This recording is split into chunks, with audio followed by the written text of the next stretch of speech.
Yes. Okay. Hello, everyone. Welcome to the November meeting of the Businesses License and Permits Committee of Community Board 4. I'm Frank Hall-Zubiak, one of the co-chairs. The other co-chair, Bert Lazarin, is having problems joining the meeting, but hopefully we'll be able to join soon. I want to remind everyone that pursuant to the city regulations that allow us to meet on Zoom, this meeting's being recorded. It's also being streamed live on YouTube, and a recording of it will be posted on YouTube on the Community Board 4 website. As I think you all know, this committee hears applications for liquor licenses and sidewalk cafes. We will go through the agenda as listed. I want to alert everyone that agenda item 8, 745 9th Avenue has postponed. They will not be heard tonight. So if anyone is on here for just that item, we will not have any discussion of it tonight. The way we proceed, we call each agenda item. We ask the applicant to make a short presentation. We have some committee discussion, and then we open the meeting up to any comments from the community and the public.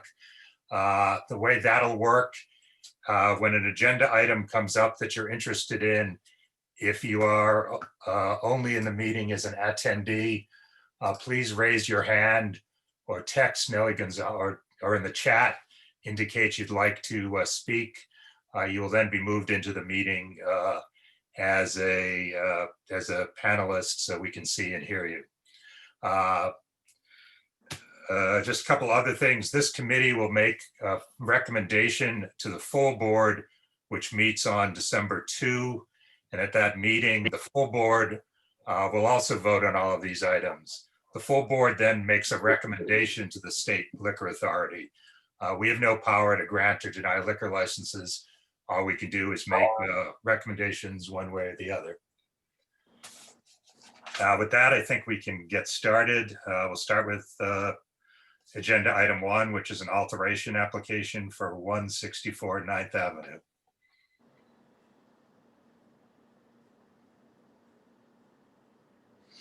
Now, is the applicant here? Yes, the applicant for 164 9th Avenue, Milk and Hops, or here, Brian Fredericks as attorney. Okay. And Sure. Mr. Winter as general manager. I apologize. I seem to have a very poor connection to the extent you are unable to hear me. So far, we can hear you fine. Okay, very good. Do one of you want to tell us what you're seeking here? Right. So it's just it's a very straightforward. It's a very straightforward modification of the license. Currently, there's a beer license in place. The establishment essentially serves as a offering craft beers. The establishment would like to expand its offerings to wine and certain spirits, whether it's cocktails or otherwise. It's sort of been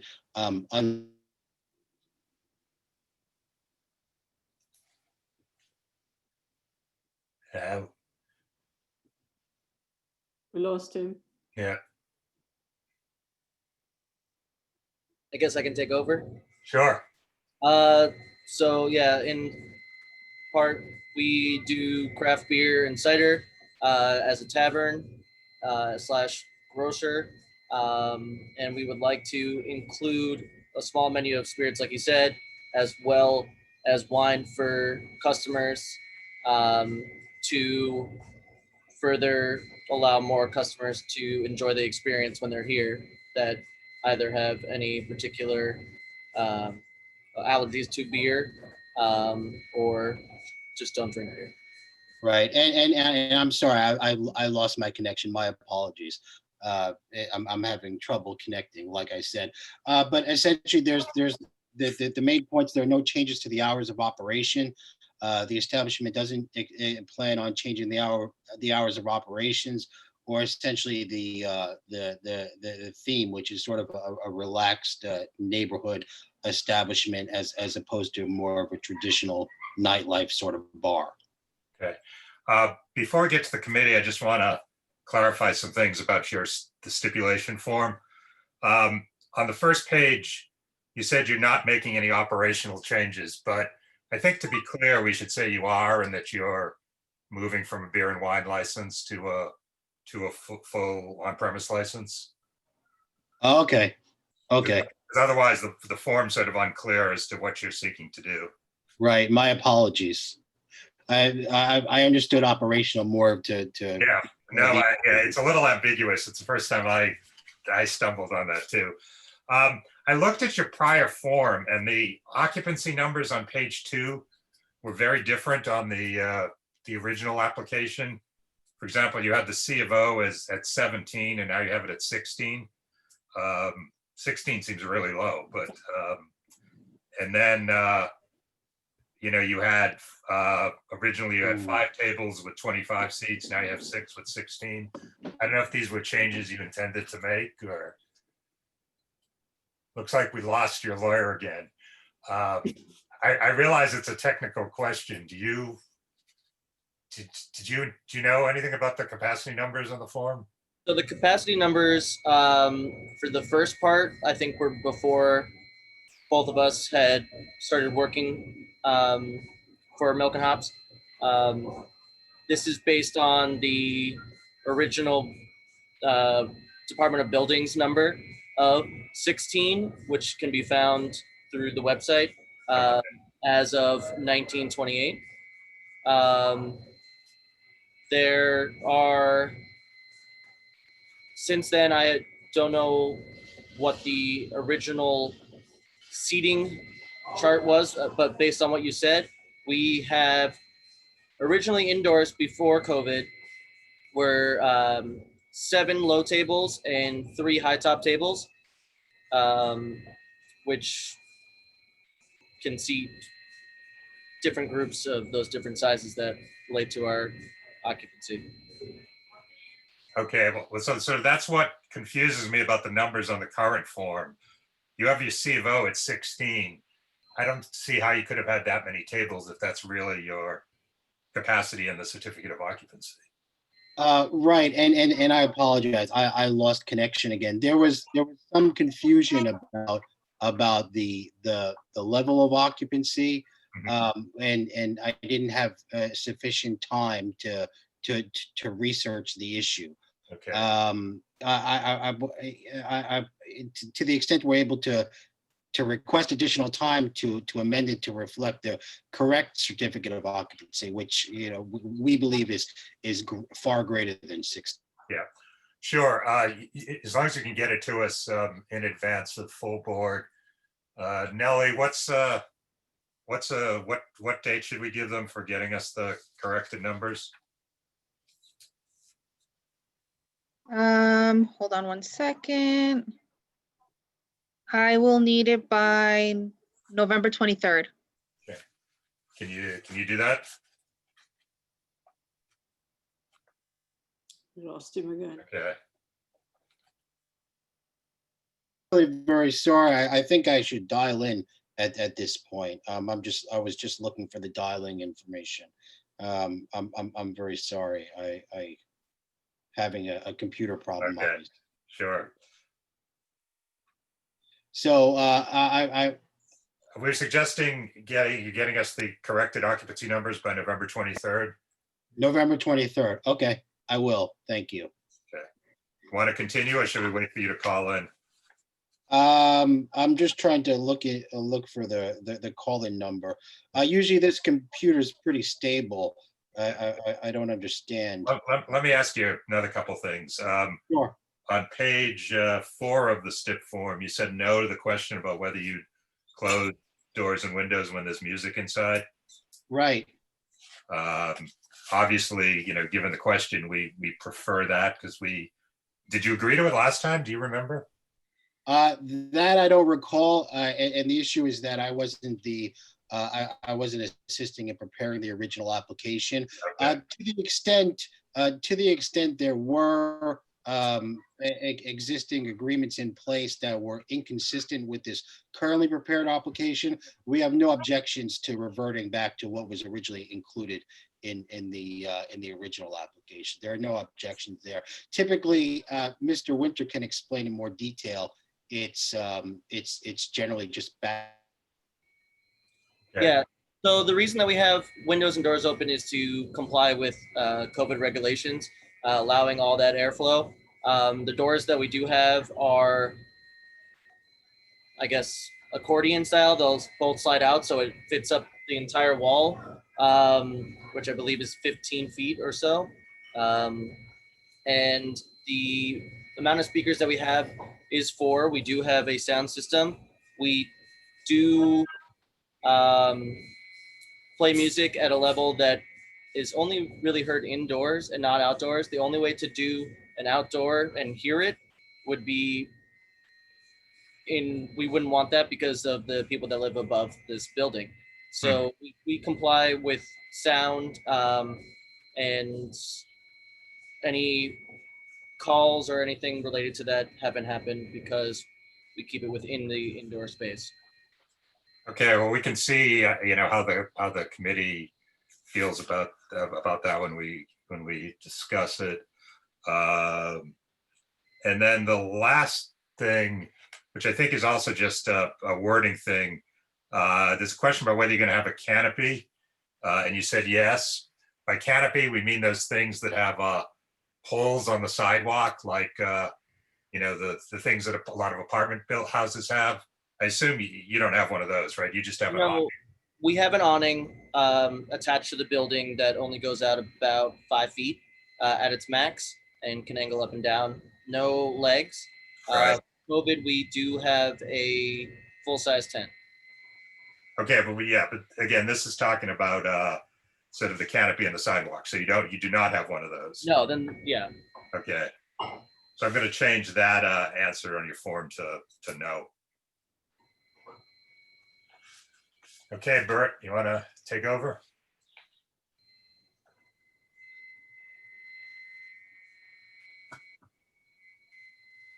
Bert? Guess we can't hear you for some reason. Okay. Right. My apologies. I'm trying to call it again. Yeah, you can hear me now. I was talking about Bert, co-chair, who's we have on the screen, but we can't hear. All right. Nellie's, before we get to the committee, is there anyone from the public want to speak about this? I don't have any hands raised. Okay. Anyone who's watching and wants to speak, please raise your hand electronically or put something in the chat. Inga, did you have your hand up? I did. I'm trying to find out, because this didn't look like a change that it is. And one of the things I was going to say is they have way more than 16 or 17 people in there. It does occasionally get a little noisy, and they already have a wine and beer license. So they're looking for hard liquor, correct? Correct. Yeah. They didn't do any real outreach to the community because I didn't get anything. I'm one of your neighbors. Sorry, our license is just beer and cider. There is no wine allowed.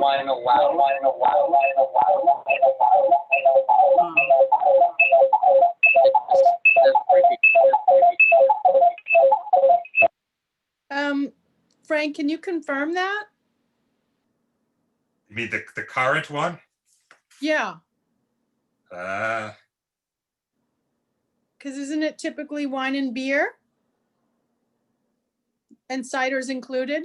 no, it looks like what they applied for. Well, Nellie might be able to help, but there's a thing on our forum that says type of alcohol beer, and what they called it was eating place beer.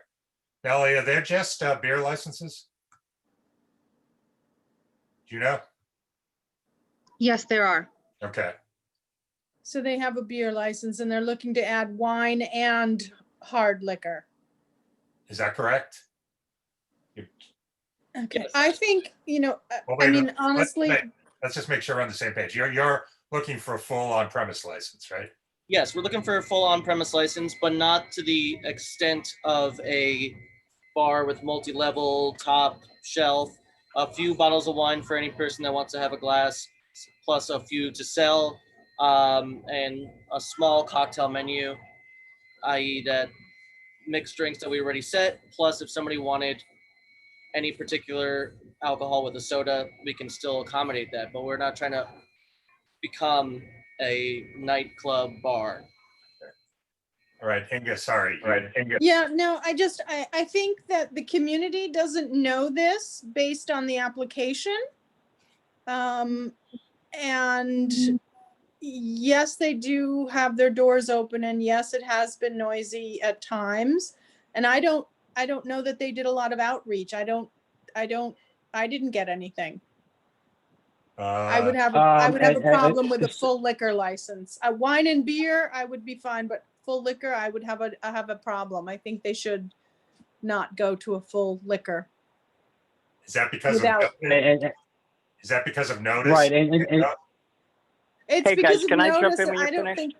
I don't think they reached out to anyone, and the application says that it's a much smaller place, and obviously if their certificate of occupancy was what it should be, I was going to bring up that they are way over their certificate of occupancy pre-COVID, and I don't pay as much attention now during COVID, but because of the tents everywhere. But I wonder if people, sorry, I wonder if people think it's a smaller place and Well, just. Let's see what. Sorry, this is Brian Fredericks. Can everyone hear me? Yes. Okay. My apologies. To the extent anyone didn't receive outreach, I apologize. I believe that I sent an email to everyone that was included on the list to reach out to. To the extent additional outreach is necessary and to learn more about the plans, we're happy to provide that, and to extend the time for another meeting. That's perfectly fine. We're happy to spend as much time as needed for any outreach. Okay. So and I apologize if it wasn't received, but I believe I attempted to send an email to everyone that was on the existing list that was provided to us. Hey, this is Rob. Can I jump in for a moment? sure. Wait, I had my, Thank you. my hand up forever. No, I've been hand for a while too. Go ahead. No, I know. It's tough to do this all as one person. I'm hoping Yeah. Kurt it gets is. there soon. So I have some factual things to check. So you indicated that the occupancy is not what it is, and that's fine. I understand that. But then you indicated that you currently have 7 low table and 3 top table, right? Is that what you said?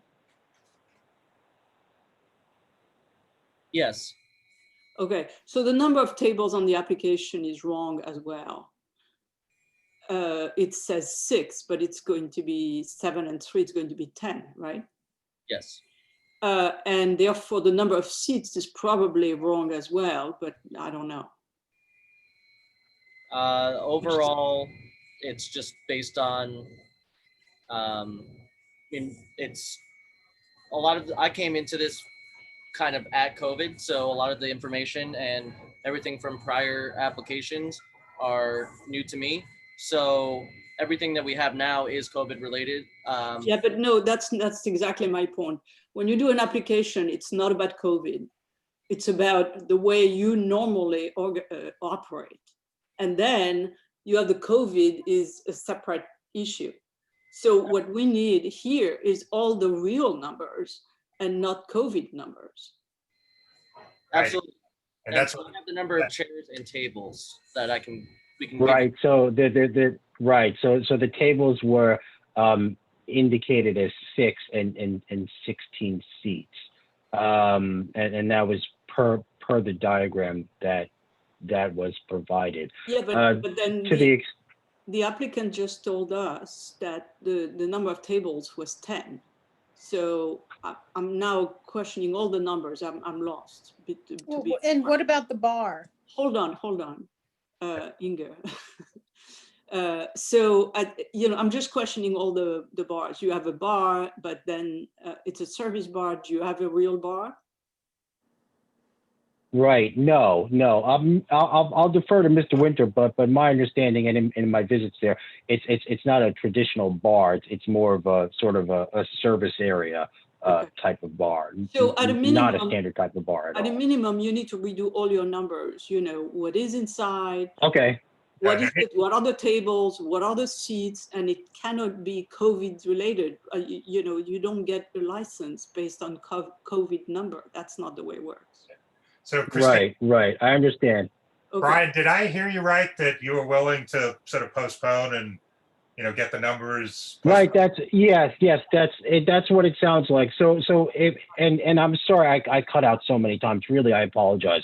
So we need the updated CO. We need updated numbers to reflect the seats and tables, and then also and also additional community outreach. Correct. No, Those are the wait a three minute. sort of.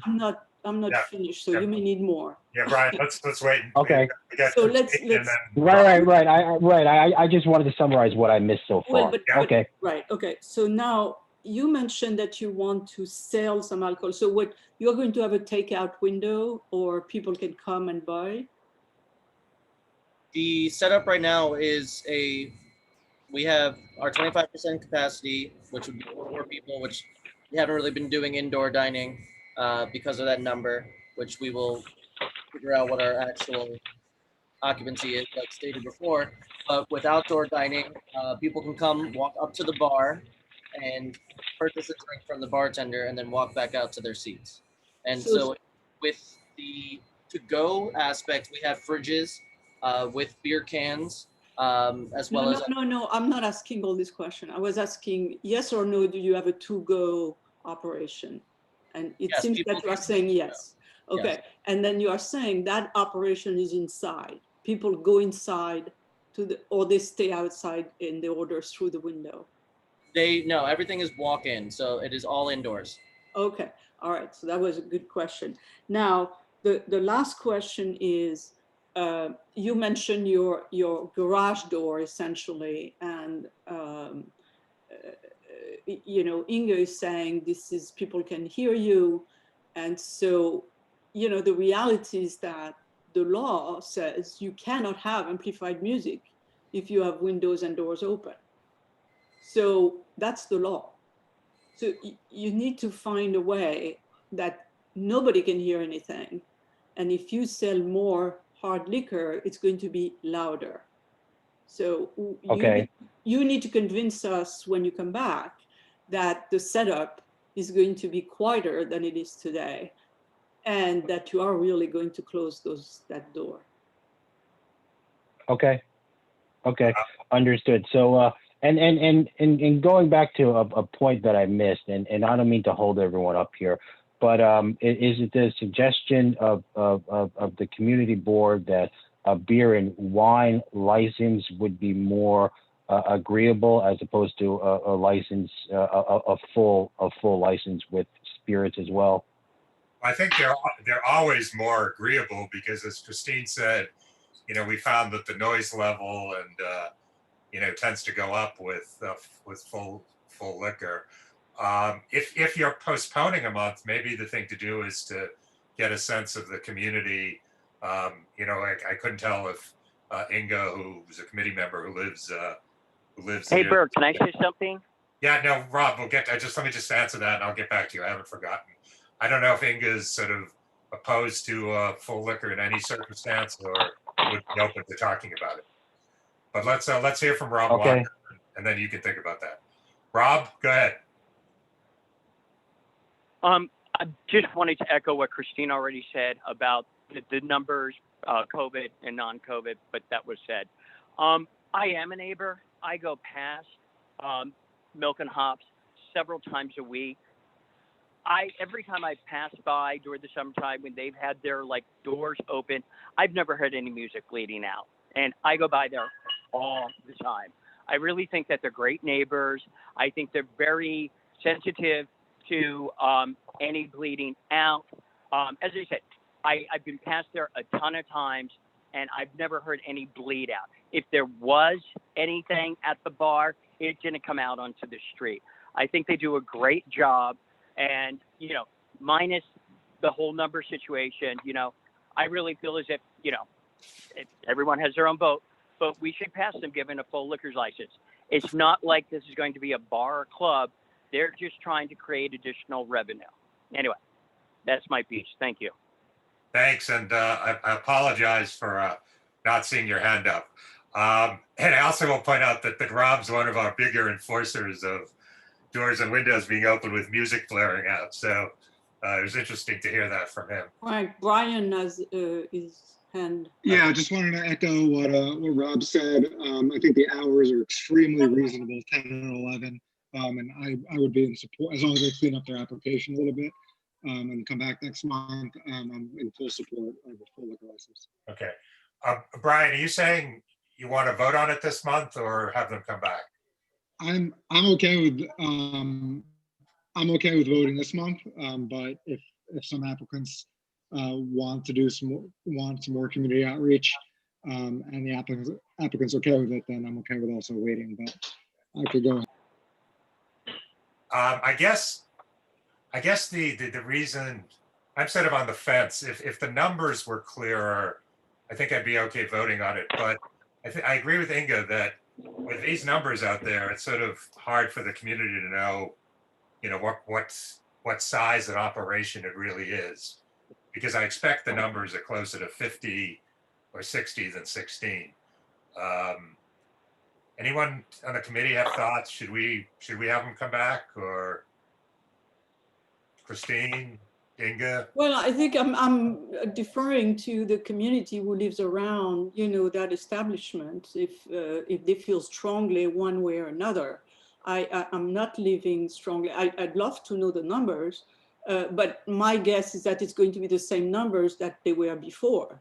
Right. I don't think they are increasing the attendance. So, you know, can they do community outreach from here to the full board meeting? That sounds good. Yeah. Inga, yes. Yeah, I would be agreeable to that. You know, we need the occupancy, and Yeah. they just need to know that the doors have to be closed when there's music on, because when you add hard liquor, it's going to get louder. Yeah. I'm all for that as well. Okay. So, hi, this is Carrie. My hand's been raised too. I also live in the neighborhood, if you can hear me. And I want to say that I feel like there's been a really big difference on that block between COVID and pre-COVID. And I've had no issues with these neighbors for as long as they've been here. And now it's just very crowded. So it could be that there's some confusion, I think, around, you know, the amount of people who are out on the sidewalk, et cetera, now versus then. So I would hate to turn them down for, you know, what might be just sort of an extra amassing of people around the tented areas up and down, you know, 9th Avenue right there. thanks. Well said. I apologize if people could just speak up when they want to speak, because I can't sort of monitor all this at one time. So please feel free to just speak up. So Rob, I mean, were you suggesting we let them keep the windows open with music, or should we go? Do you want our usual step? Should be the usual step. I would default to the usual, but personally, I've never heard any music blaring coming out of them at all. And they said it was on when the doors opened, which is really unusual. And I'm the first pit bull to complain about this.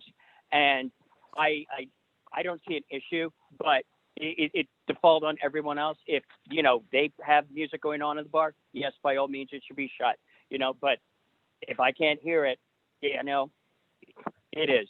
But yeah, I think we should move along with this, and in the meantime, have them do outreach. Okay, Brian, and are you okay with that? Agreeing to the changing your answer to the STIP about keeping the doors and windows closed when there's music? And sorry, that's me, Brian Fredericks. I just Yes. I'm sorry. Oh yeah, I'm sorry. Yeah. Right. I apologize. Yeah, that's fine. Those are the usual stipulations. Now, just to be clear on one point, we're happy to do additional community outreach. Clearly, we need to provide some additional information, but I only have mainly emails that I originally sent. So just resend some of the same emails. Is there something else that I can do that would be more, targeted to reach the right people here? London Terrace Association, but there are very few associations. London Terrace may be one of the few in Lower Chelsea. Okay, I see There's that. London the- Terrace Tenants Association. Okay. Yeah, there's the Chelsea Block Association. Council of Chelsea Because- Block Association. Yeah, Yeah. I would do the Right, Chelsea Block I see that Association. too. Okay. Okay. Yeah, I'll try to find some phone numbers too, because I have Miss Gonzalez. I copied her on all the emails that I did send emails, and it could have went to spam or something, or not everyone looks at all their emails. So I apologize. I will continue on with the outreach, provide the updated information, and then we'll consider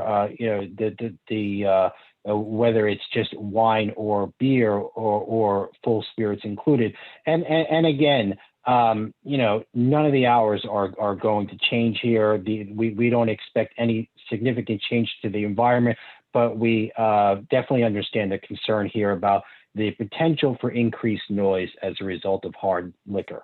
Okay. So let me summarize. And Brian Fredericks, you obviously should wait until you have the right capacity numbers before you do the additional community outreach. Yes, sir. Yes, Okay. sir. Yes. All right. So this is these are the changes I've made to the form. We made clear on page 1 that they're seeking a full on-premise license. We've changed the answers to keeping the doors and windows. Will applicant close all doors and windows when music is played inside? They're saying yes to that, both on the building design and the outdoor items page. And then we have 2 additional steps. They'll submit corrected occupancy numbers to the CB4 office by November 23rd. And we'll do additional community outreach with the updated numbers before the full board meeting, which is on December 2. Okay, and just to be clear regarding one point, to the extent a decision is made to perhaps just go to beer and wine only, and in light of the other testimony regarding milk and hops acceptable noise levels, would this stipulation still be in place where we'd have to close the doors when music is played, or would we have some leeway in that regard?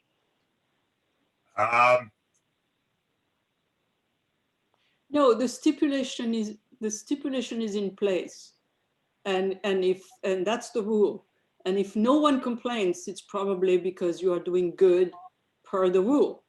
And if nowhere hears, it's fine. Okay. Yeah. So the reality is you're not supposed to hear any music on the sidewalk. Right.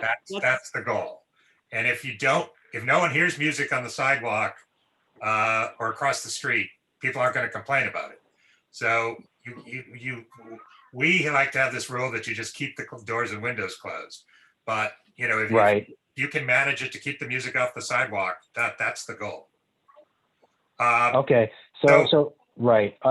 Understood. Okay. I think we're going to have a motion for the full liquor. You can obviously pull it back. You can just let us know you won't have to come back. But do we have a motion for a full upgrade to full on-premise with the other modifications I mentioned? I would like to make a motion. Okay. I will second. Okay. All in favor? Aye. Aye. Okay. Opposed? Opposed? Any present not eligible? All right. So this committee's recommendation is for a full on-premise license. If you want something less than that, if you could let us know also by the November 23rd, that would be great. Thank you. Okay, thank you very much. Yeah. And my apologies again. Thank you. Bert, can we hear you yet? I don't know. Can you hear me? We Yeah, can. We can. all right. Yay. All Let me right. just say I apologize. It was just, I had to go to, I don't know, it doesn't matter. Okay. Okay. Hello, everybody. You want to go back to calling the agenda? Yeah. We're on section 2 now. New liquor, wine, beer, and cider licenses. We're up to number 2, 338 West 39th Street. Do we have the applicant here? Yes, I'm here. I'm also on with our attorney, Frank Polillo. Hi, everybody. Hi, Frank. How you doing, guys? Okay. Do Like you want- to do the presentation? Sure. So my name is Hila Kehati. I've been a food, beverage, restaurant operator for just about 11 years now with 5 establishments, all Manhattan based. We are applying for a wine, beer, and liquor license for a new hotel called Pistana CR7, located on 39th between 8th and 9th Avenue. We are offering a full restaurant, breakfast, lunch, and dinner, very small bar, which is also part of the same lobby space occupying the hotel. Yeah, we're hoping to apply for a beer, wine, and liquor license. A few questions for either you or Frank. I see that your form says no outdoor space, but I see on the floor plan that there's a something called a outdoor patio, I think. So yes, that's actually not a space that is permissible for guests to use according to their current, the current Department of Buildings. So if and when that space ever was open to use by hotel guests or our customers, we would of course go through, Frank and the proper channels to make sure we updated the application. But as of now, guests are not even permitted on that outdoor space, let alone to eat or drink. Okay, so there's no outdoor, Frank. okay, but just to be clear, so we can put on the STIP form, there'll be no use of the outdoor patio by members of the public. And Okay. if we change our minds, we'll come back and. Yeah. So Well, it's not a question of you changing your mind, it's the buildings department. So continuing the theme about confusing capacity numbers, page 2 of your form, you had 14 tables and 39 seats. But when I look at the floor plan, at least in the breakfast area, you have 12 tables or 11 tables and 24 seats. So are there more tables somewhere else? I couldn't see them on the floor plan. Let me pull it up. So I'm looking at the same document. One moment. Wait 2 seconds. Yeah, also, let's see here. Oh, I see. Okay. So the floor plan you're looking at too, the space is still under construction. Frank, please feel free to chime in, but the space is still actually being built. So the floor plan, as in the positioning and the number of seats at these small tables, might have to change ever so slightly. The floor plan that we have that you're looking at, I'm not sure how that's dated. Yeah. Frank, you're right. There's 11 tables in the breakfast area, but then there's 3 small tables with like club chairs next to them. Where are they? On the opposite side of the breakfast area, where it says lobby and lounge area. Oh, so those gray chairs have tables. Will have tables in front of them. Those gray round things are tables. Oh, those. Okay, I was looking at the top of the floor plan. Okay, so your numbers are right. And is this is the alcohol service only on the first floor, or is there room service or mini bars? Or There's room service. Here, no mini bars. Well, yes, I don't know. No, not. We're not planning on it. Yeah. Okay. It's a hotel liquor license, Frank, so obviously the guests can bring their drinks throughout the hotel. Yeah, no, I was just asking what your plans were operationally. I assume that's why it's at 6:30 in the morning. Yes. Okay, that's all I have, Bert. Okay, I just want to say I don't have a split screen. So committee people, you're going to have to be very, and I looked in the chat. I don't see anybody in the chat. So if you want to speak, I can't see if you have a raised hand, neither visually nor in the chat. So you're going to have to be very gracious I'll start. with each other. Okay. I'll start. Go ahead, Christine, jump in. I have two questions. One is about the hours. Your kitchen is going to close at 11 p.m. Even though you are doing room service, I would have expected that it would last much more. And then the operation and the music continues until 2 a.m. So I'm a little... Well, the confusion comes from the fact that it's not going to be a full kitchen after a certain point. We'll have food available during all hours of operation, including room service food. But because we're just opening and we're hoping that COVID is behind us, we're starting slowly with the menu. So the late night menu was started, I think it was 11, right, Hila? Yeah, so we have what we call late night limited menu that starts at 11. We're actually doing that menu not just until 2 a.m.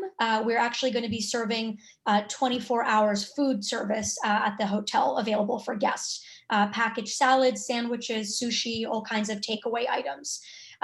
We have a few different menu buckets. One of them is the main menu. Then we have what we call the bar appetizer menu that will be served until 2 a.m. And then we also have an all day menu, which will be basically layered on top of that. All right. And what was the retail use there? You said there was a retail use in that location? For the hotel? Yeah. You know, Hila? It's new construction, and it's been under construction for almost 2.5 years. As far as I just got involved about a year ago, so 2 to 2.5 years under construction. I'm not sure what was there prior. It was a small manufacturing. Yeah, forget about it. Building there. Yeah, there was a small manufacturing building that was demolished. Yeah, it was completely ground up. So, Frank, I think it would be helpful to put in the tip somewhere that there will be food served, 24 hours a day. You know, Hila, I don't even think it's a big deal to amend. I think that we're not being disingenuous. We amend the application right now and leave it open till 2. All right, whatever you want. I'm just, That would be the better way to do it, I think. Just okay, let's do that. Because I don't want to hold them to serving food 24 hours a day. No, we don't insist on it that. wasn't our intent to confuse. We thought we were doing the right thing, but yeah. All right, so we're going to change the kitchen hours to 2 a.m. across the board. Right, and then that's fine. Okay. Anything else, Christine? No. Thank you. Anybody else on the committee have a comment, question? Yeah, I do. It's Rob here. I noticed on the plans that you've got a meeting space, event space. You're not going to have any promoters come in or do any special events that might be like DJ or lounge music or any impersonators or anything like that, right? No, that's a great question. Oh, sorry, Frank, just to chime in here, the meeting space is not an event space. It's just a meeting space. Actually, what floor are you looking at, Rob? The interior diagram. I just, it's a meeting room and it's not event space, so that answers my question. So yeah, it doesn't look like you're going to be bringing promoters. That's all. Exactly, and it's cellar level as well. So it's a cellar level space, and I think we're only planning on a dozen or less folks, so we'll be able to sit around a conference table in that room. It'll be AV equipped, not really conducive to a cocktail party or an event of any sort.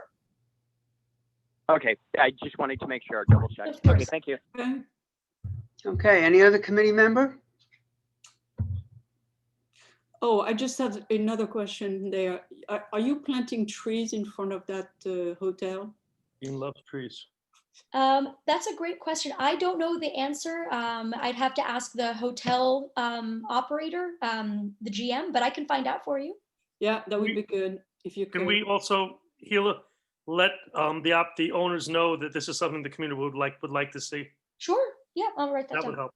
Yeah, they're very nice people actually, and I think we can all use a little more green. So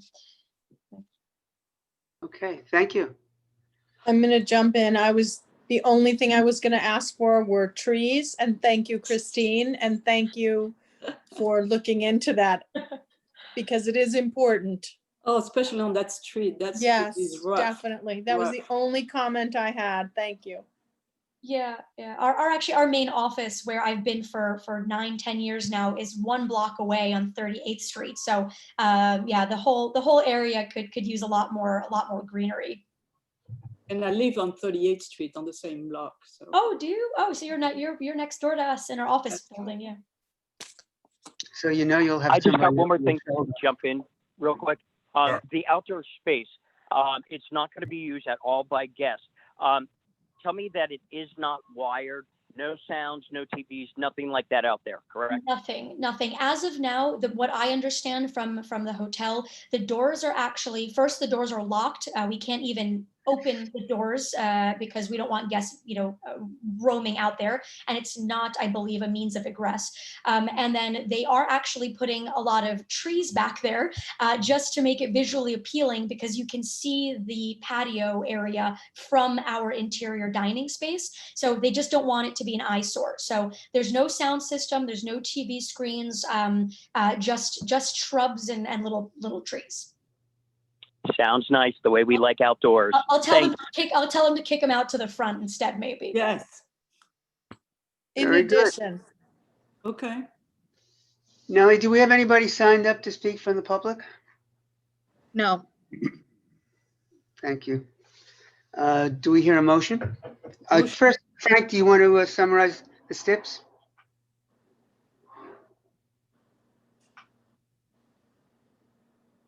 Frank? you're mute, Frank. We're changing the kitchen closing hours to 2 a.m. across the board. And then just to sort of confirm what we've been hearing about the outdoor space, we'll have 2 additional steps. There'll be no use of outdoor patio by members of the public, and there'll be no music or speakers in outdoor space. Okay, thank you. I'd Do I like hear- to make a motion. And second. There is a second. All those in favor? I, Opposed? Abstaining? Present not eligible. Okay, well, thank you. Good luck. Thank Thank you. you so much. Hope Have a good to month. see you late night snacks now that we're open. Yes. 2 a.m. Take care. Everyone stay safe. Thank you. Bye-bye. Number 3, 857 9th Avenue. This, we've had 1 comment, unless there's more, Nellie. We have had 1 comment about noise. That might be an issue about that. Seems like this space is located in 2 adjoining buildings, forming 1 residential co-op. And it seems like there's a space between the 2 buildings. You might describe it as an alley, though there are windows, and that the windows tend to stay open and transmit lots of noise to the residents above. The applicant here. Michael Kelly's here for the applicant. Hi, The Michael. applicant is on the phone. If you could just give me 1 second, I'm trying to see if Joaquin can speak. Hold on. Joaquin, can you unmute yourself? He seems to be having a problem with it. There's a few issues with some applicants being able to join. I'm trying to figure it out. Hold on 1 second. Here is Joachim. He is right there.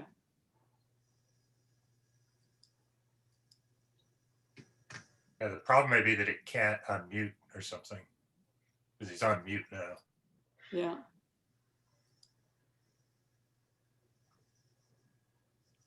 Hello. Hi. Hi, everybody. Okay, we can hear you now. can you hear me, guys? Yeah. Yes. Okay, perfect. Yeah, we had issues connecting with the Zoom, like many other members, I believe. So hope we cannot get disconnected. Let me. But make thank a you for having us, presentation. guys. This is an on-premise liquor license application for Lotus Manhattan Corp. They'll be doing business as the Goat House, located at 857 9th Avenue, between West 55th and West 56th Street, in the premise formerly known as Kilo. We did notify in our the West 55 Block Association. We did not hear from them. Kilo was opened in March of 2011 with a restaurant wine license. The applicants owned and managed La Poperia at 1626 Second Avenue with an on-premise liquor license until it closed in December 2019. The applicants did come before you in September of 2020 for their other restaurant at 623 9th Avenue and were approved for an on-premise license. The applicant did send me a letter that they sent to the community board because they were notified about a name they were using on the side street. They were using Mr. Barrows, and their name was supposed to be La Poperia. The restaurant goes from the main block to the side street, and they were using this name because the main restaurant isn't open yet, and they thought that'd be all right. I explained to them that they did stipulate to use the one name, so they are going to change that sign. And probably by November 23rd, when you have the full board. They're a full-service restaurant with a full kitchen, open from 12 p.m. to 12 a.m. Monday through Thursday, 11 a.m. to 2 a.m. on Friday and Saturday, 11 a.m. to 11 p.m. on Sunday. There's 5 tables with 12 seats and an 8-seat bar, same as our predecessor. They'll have background music only, no bottle service, promotional events, corporate events, outside promoters or delivery bikes. They're a little too small. So basically they're a small, cozy restaurant that will have excellent food. If there was a problem in the past with that window being open, we would stipulate to keeping that window closed all the time. And I would talk to Joaquin about putting some kind of soundproofing on it. This way the window would be totally cut off and hopefully nobody would ever hear us. Michael, just to finish with the other location, the 623 9th, it's not just that it has a different name, but the awning on the side street also says South American Wine Bar or something like that. That really suggests it's a separate place. So if they could just make all the signage consistent, so it doesn't look like, the concerns we've been hearing from the community are that it looks like a separate establishment. Yes, I spoke to him about that and he understands what the problem is with that. So that sign will be changed to La Poperia. Okay. The other thing is we got an email from someone who lives in the co-op, I guess either right above or 857, who said you didn't do any outreach to them. Is that right?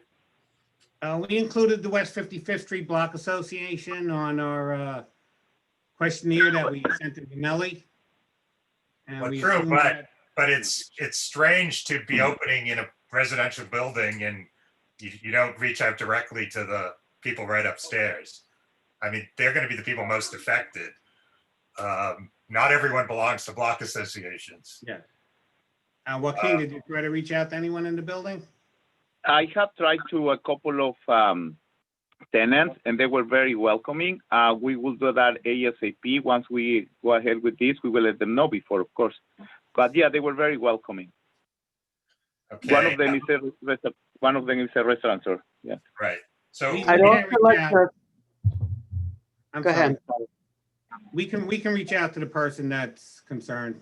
Okay. Well, let's see what I have 2 emails, but we'll see if the people speak when we get public comments, and otherwise I'll summarize these. I have one question about the leasing. Is there any issues about the leasing? Yeah. The person we're subleasing from, Kima, took over the lease from 9th Avenue Holding in 1999. Pima and 9th Avenue 99, well, Pima took over the 3 commercial stores. Pima and the landlord are having some type of landlord-tenant dispute that we're not involved in, and we do not wish to get involved in it. It has nothing to us. The lease given to Pima allows subleasing. That was basically what it was for. Pima took over the 3 commercial spaces, and they took those over to lease them out. And so when you say the dispute is between the person and the landlord, is the landlord the co-op or is it somebody different? 9th Avenue Holding is the landlord. So, and the 9th Avenue Holdings is a separate entity, They're the ones who lease the premises to Pima Enterprises. Pima Enterprises is the subleaser to us. I guess that's not the question. The question is, what is the relationship between 9th Avenue Holding and the building itself? Are they the owner of the building and everybody inside the building is co-op or whatever? I mean, rental, what is it? That answer I don't know. The subleaser Pima was supposed to be on this call. I don't see them on it. So I don't know if 9th Avenue Holding is the co-op.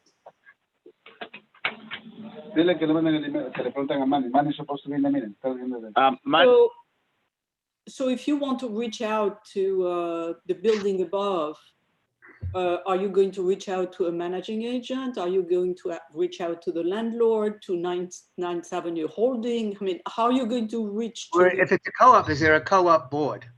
Right. No, I know. I'm just trying to figure. Yeah, we all are. Yeah. Right. Good questions, Christine. Thank you. And if there's a co-op board, we could reach out to them and we could reach out to our neighbors. We can leave a flyer in the lobby with our phone number to have them call us. Yes. Okay. I'm sorry, can I interrupt? Yes. Mike Kelly, what is the person's name that you're looking for? Manny? Okay. No, okay. I just wanted to see if they were listed as an attendee. Yes. Okay, Michael, could you just take me through this lease thing? So Okay. who owns the space? The owner of the space is 9th Avenue Holding Company. Okay, In 1999, 9th Avenue Holding Company leased the 3 commercial spaces to Pima. Pima is subleasing to us. okay, Pima's been subleasing these 3 spots since 1999. okay.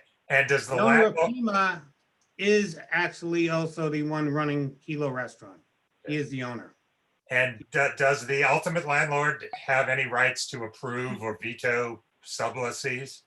Not for what I'm reading, but the Pima did notify the landlord about a month ago that they had a new tenant coming in, and Pima has not heard back from the landlord. Okay. Nellie, have we heard any more about the landlord issue? No. Okay, because I guess Nellie had a communication from a lawyer today. We're not quite sure for whom, but Right. indicated that the landlord might have objections to a full liquor license in this space. That's maybe someone will speak in the public session, but that's sort of all we know about it right now. Oh, there are board members for. I see there's board members from 857. Okay. Why don't we, are you done, Mike? Yes. Michael? Okay. Bert, how about reversing this and let's hear from the co-op people first, because if there's a serious notice issue, we might ask them to come back next month.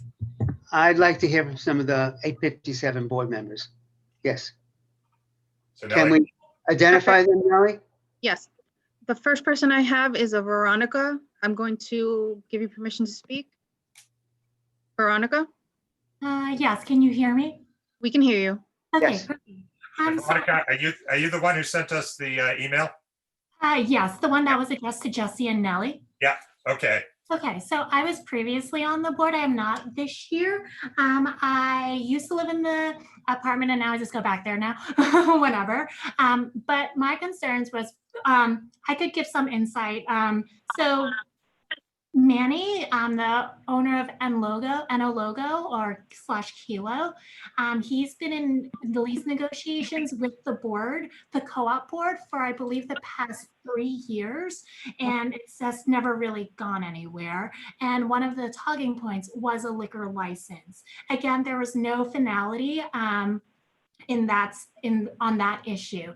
But as a private resident, it was my concerns was just that when Kilo was still operating at the place, the windows were open there, and so, like, there was a lot of spillover noise from the patrons. In addition, and I pointed out in my email too that there were complaints of noise. It's just like rises over because like it's an older building and there was not a lot of renovations or sound attenuation efforts. And I know that next door there is Rise, but they also had the same issue and they did a lot of sound attenuation. So there's no spillover noise on that situation. And they've actually done a lot of efforts to manage the crowds, whereas Kilo had not. So I'm a little bit wary of that same situation with this new establishment. And our concern is, my concern is actually that residents have voiced concerns about the noise, about the state of the exhaust that was just placed on the roof, the exhaust system fan, and NO Logo has not really addressed them. They were really just went unheard. So my concern is this liquor license. So Kilo previously just had a wine and beer license, but a full-blown liquor license will definitely negatively impact the quality of life for the residents, because I think it's also just like a different, whereas like a wine bar is a little bit calmer, but a liquor license might not. And it's also, I'm a little bit concerned after hearing what Michael Kelly had said about the applicant, that they didn't fully comply with the stipulations of their previous approval, and also looking at their previous restaurant, Pulperia. It also just seemed like the applicant had experience with a more lively establishment, and I'm not sure if that will transfer over to this establishment, because like, again, I have not gotten any information about this except for that one post, that public notice that was on the Kilo storefront itself. No other outreach. And it's just like today processing all the information right before the meeting. Thank you. Veronica, I have one question, please. Mm-hmm. What is the legal relationship between the co-op and their retail spaces? Sure. So the co-op, there was a like 99-year lease that, yeah, I don't know who did it. There was a 99-year lease that signed over the 3 commercial storefronts to Pima, which is owned by Manny, and Manny is now subleases those spaces. So the co-op leased the retail spaces. So the co-op owns underneath it all the retail spaces. Am I not following you? I'm sorry, it was cutting out a little bit. So the co-op, like back in the 80s or something, a different board, when it was incorporated as a co-op, the sponsors gave a lease for all the commercial spaces to Manny. And then Manny, it was like a standard boilerplate REBNY lease. And so Manny is the, well, he leases the space from the building. He leases the place from the building, but then he's subleases it out to other tenants. Let me try to clarify on that. Please.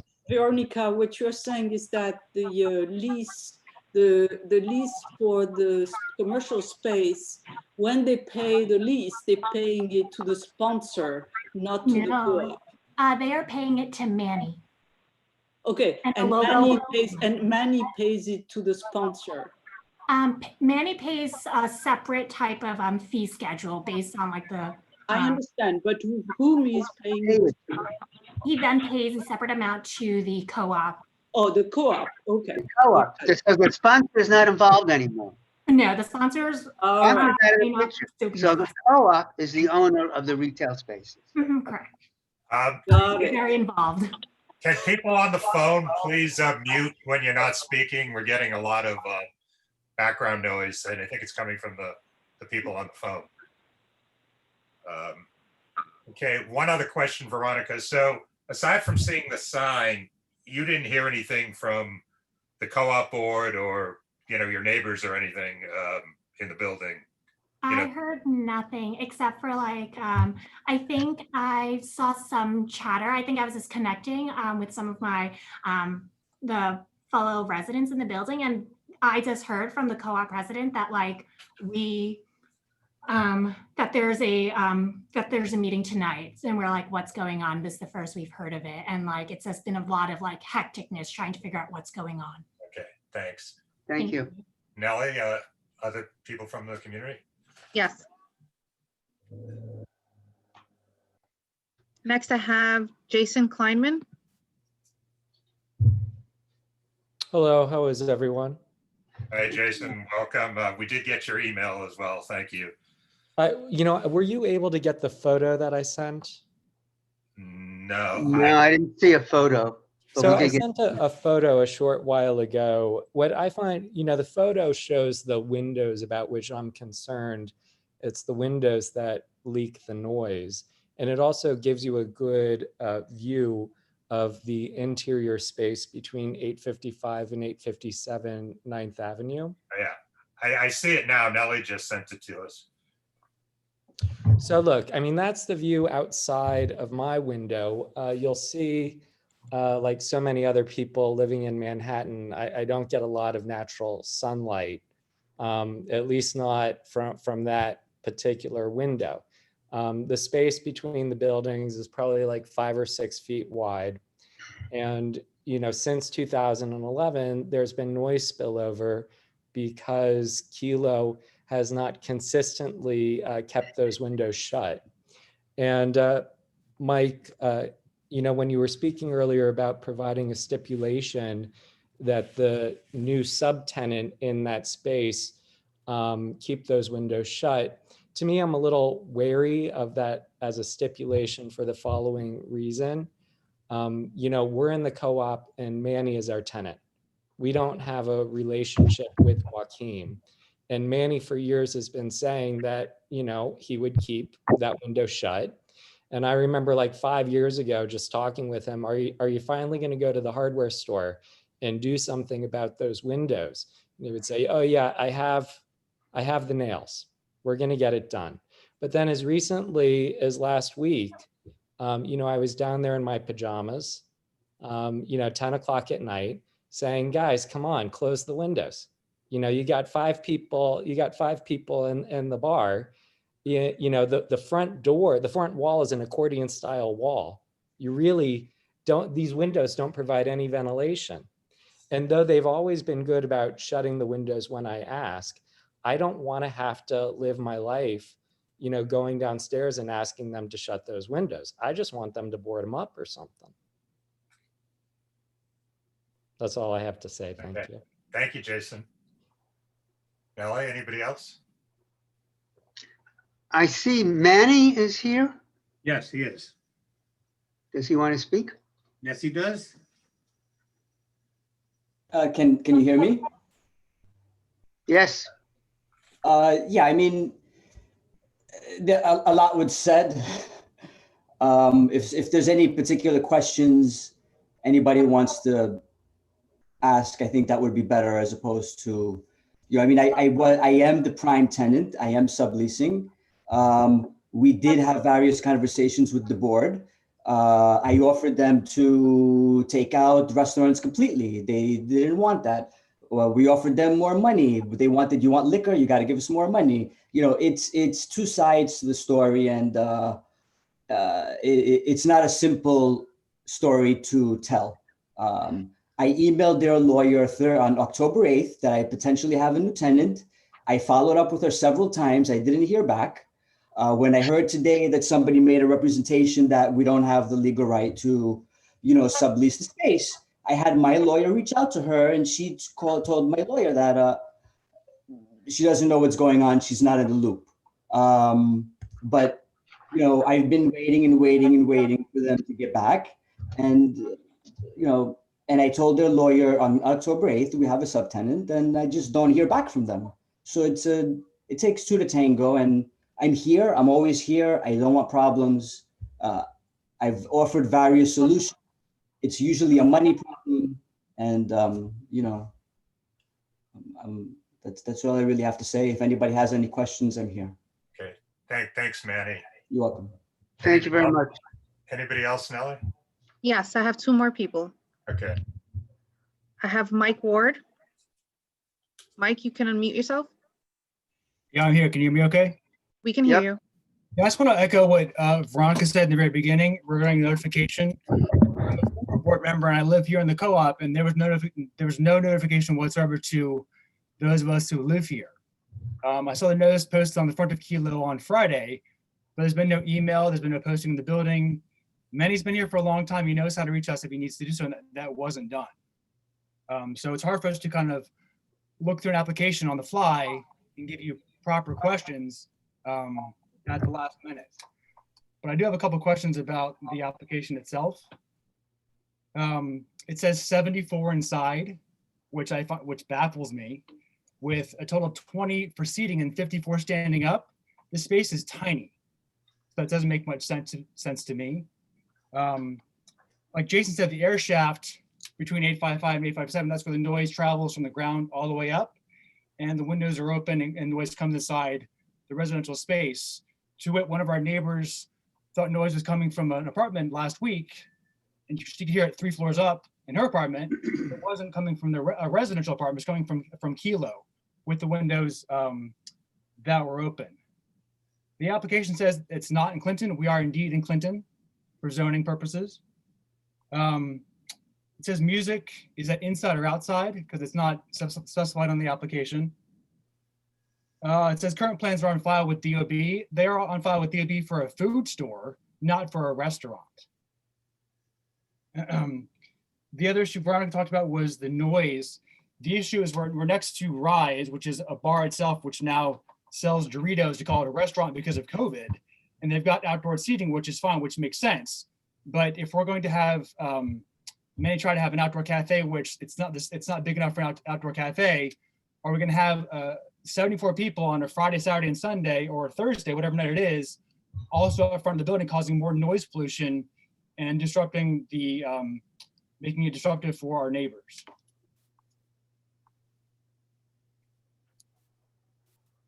And as for Manny, there's been a lot of back and forth with various boards for various reasons. The prior boards were not on board with a liquor license in general. And a lot of the shareholders here in the co-op were also not on board for a liquor license, because every restaurant and bar on this block has a liquor license. We're surrounded by liquor licenses. Is that Okay. it, Mike? Thank you, Mike. Can I answer a few of the questions? I think we have one We more. have one more person there. One more.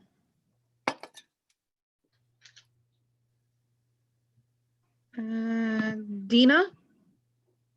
Yes, hi, can you hear me? Yes. Hi, I'm also a shareholder in the building. I'm on the board, I'm secretary of the board. I'm probably just gonna reiterate basically what everyone else said. I do live on the side of the building where the air shaft is, where the window is always open for Kilo, and the noise just echoes so loud, it literally sounds like there's a party in your own kitchen all night. People will sit on the stairs of the entrance, you can't get in, they wait there while they're trying to get into the place.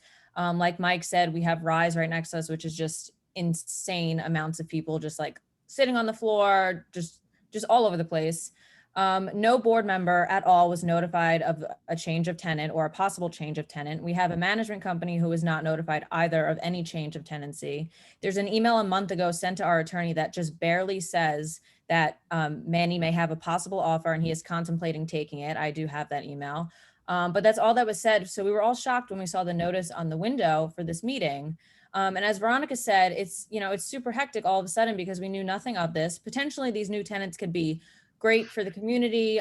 Maybe they spoke to a few renters that are in the building, but I mean, we have a chain of like 20 people. Nobody knew about this. It's a shame. This potential tenant can be great, but the reputation that this building has with the landlord has, or the tenant, I should say, has caused shareholders just to cause uproars in these buildings. And we do have 2 buildings that are attached with this air shaft. It's also 855 9th Avenue that shares it with them. So that adds on more people that are just hearing this noise. Thank you, Dina. Melanie, anybody else? Yes, we have one other person. Okay.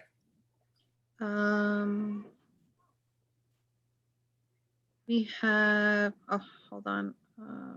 Oliver?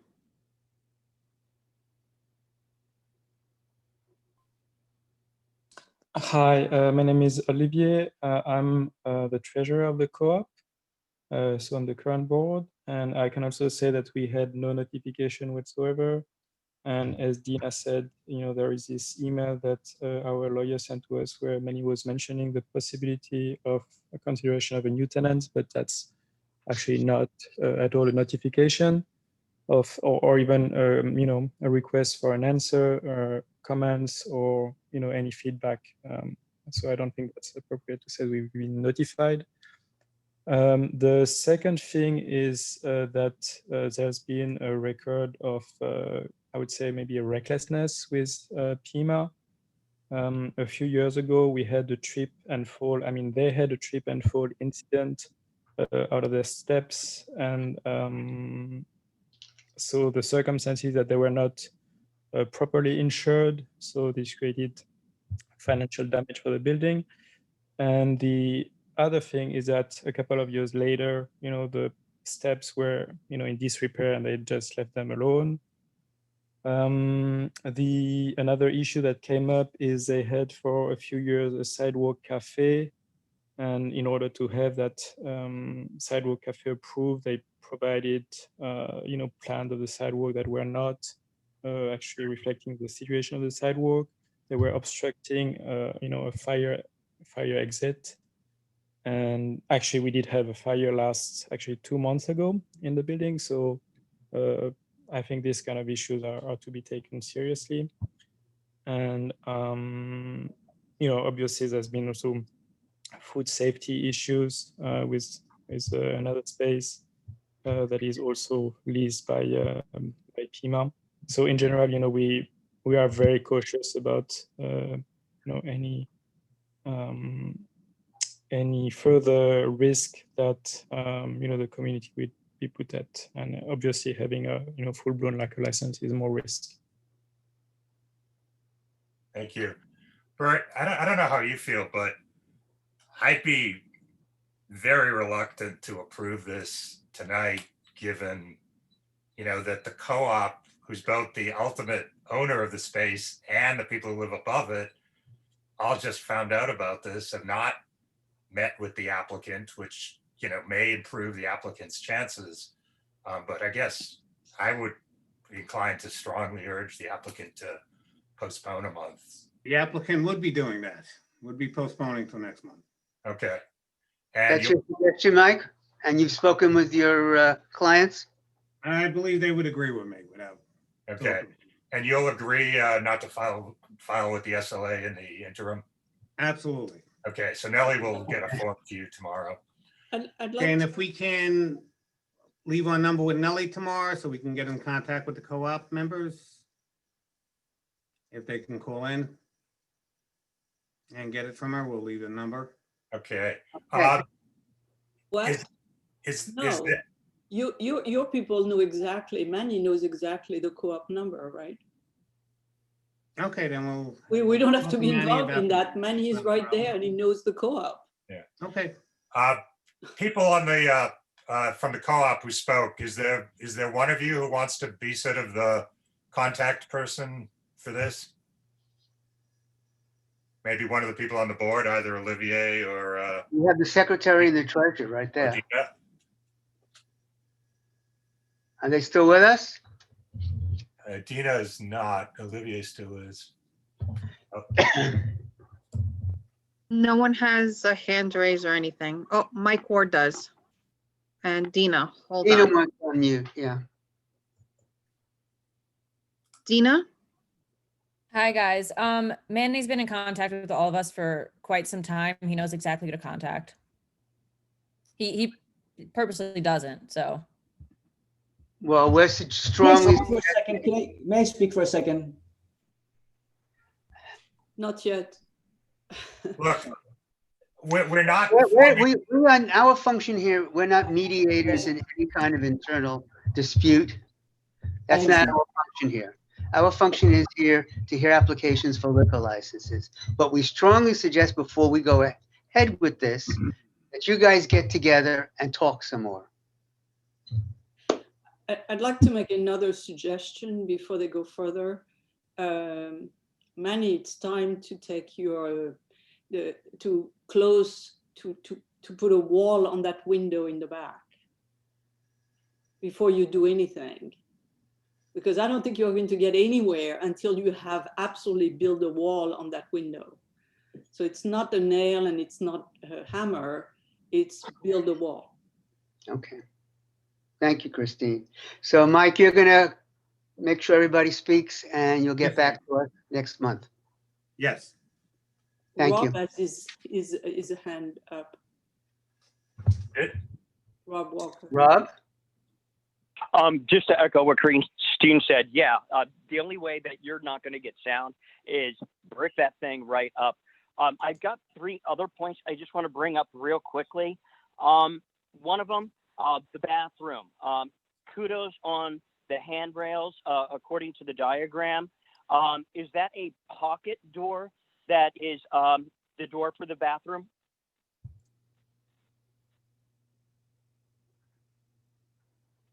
Is the attorney still there, or the owner? Taking a look. Manny, can you answer that question since you're? Yeah, there is a pocket door right now. Yes. Okay, seeing how there's a pocket door, just a suggestion. Could you please, on opposite of that door, put 2 or 3 hangers for accessibility hooks that are chair level so people can utilize them, seeing how there's nothing on the door? The other thing is, you look like you've got enough space to have an internal vestibule. That would be your best way to go. But also, the steps you have there, it's not exactly ADA. Do you have a ramp for people with a chair so they may get in? I'm not the operator, so I can't answer that question about a ramp. Okay, is there anyone here who can? No, Manny, if you are the person who is leasing the space, this is your space. You need to fix the Yeah, I understand, but I'm the prime tenant. I don't have, the subtenant is the one that has the physical access to the space and is operating. If they need help, it still needs to be ADA compliant. And every time you get a new person in, it should have been a while ago. All I'm saying is that if you can't be ADA compliant, you at least need to have a ramp in. And yes, you need the ramp, you need the bell, and you need a handicap. If you do, a lot of people who are handicapable will go right by, see the steps and not come in. If you had a little sign with a person in a chair to show that it's ADA accessible, you'll actually get more foot traffic per se from people who are handicapable, because they'll go, oh, they have a means of me getting into this restaurant. Anyway, thank you. Okay. I would also suggest when you come back to us that the question was raised about capacity. You have seating for 20, 8 at the bar, 12 at the tables, but capacity is 74. So we probably want an answer to that. That's the letter of no objection. That's why. Letter of no objection says that it's 74 or under. So that would be the legal capacity. It would be impossible to get more than 35 people in there. That's what I thought from hearing the description. So Veronica had a question. Veronica, yes, this application will trigger the 500-foot rule. But and I apologize for those of you who have heard me say this many times before, but to be clear what the 500-foot rule is and does, the 500-foot rule says if there are 3 or more existing full liquor licenses within 500 feet of a new applicant, then a new liquor license can only be granted if there's a finding that the new liquor license is in the public interest. And there has to be a hearing, which is now being done on paper in front of an administrative law judge who makes a determination whether it's in the public interest or not. then often goes to the, which then goes to the SLA commissioners. So it is not an automatic veto. All it does is sort of arguably tips the presumption that there'll be a license and sort of puts more burden on the applicant. Unfortunately, exactly what is the public interest has never been clearly defined in one place. There are various court cases out there saying what is or is not, what is not enough on its own to be the public interest, but the rule is, is triggered here. Okay. So we'll see you all next month. Next month. Okay, thanks all. Thank you all. Number 4, 20 Hudson Yards. Miznon at Hudson Yards LLC. Do we have It'll be the? me again. It's you again. That's why I was wondering why your face is still there. Hopefully this one's a little easier. Moshe Ziv should be on the phone. This is an on-premise liquor license application for Miznon at Hudson Yards LLC. Located at 20 Hudson Yards, Unit 401B on the 4th floor. It's between 31st, 33rd Street, 10th and 11th Avenues. Probably know what it is. This is a space formerly occupied by Belcampo, who had a on-premise liquor license. We're a full-service Mediterranean Middle Eastern restaurant. Background music, no outdoor seating, obviously. We'll have the same seating as our predecessor, 25 tables, 66 seats, 9 at a food counter and 12 at the bar. There'll only be 1 liquor license. The people sitting at the food counter would not be served alcohol over the food counter, but a server can bring that to them. They'll have the same hours, 8 a.m. to 1 a.m. Moisha has a few other places, some in your community board. He has Miznon at 161 West 72nd Street. Since 2019 has an on-premise liquor license. Miznon 75 9th Avenue from October 2017 to present. Cream Line, same location. Chelsea Music Hall, same location. And also Bar Gonzo at 511 9th Avenue. Okay. Michael, is anyone involved with this connected with the restaurants in the Skyline Hotel? Most recently was this Hasalon, Hasalon. Not that I know of. No one showing up on my paperwork as being Okay. involved. Yeah. Because it's the, okay. Yes. Because the reason I ask is Bar Gonzo, I think, shared ownership at one time with our restaurant. Is anyone from your client on the phone? Moshe?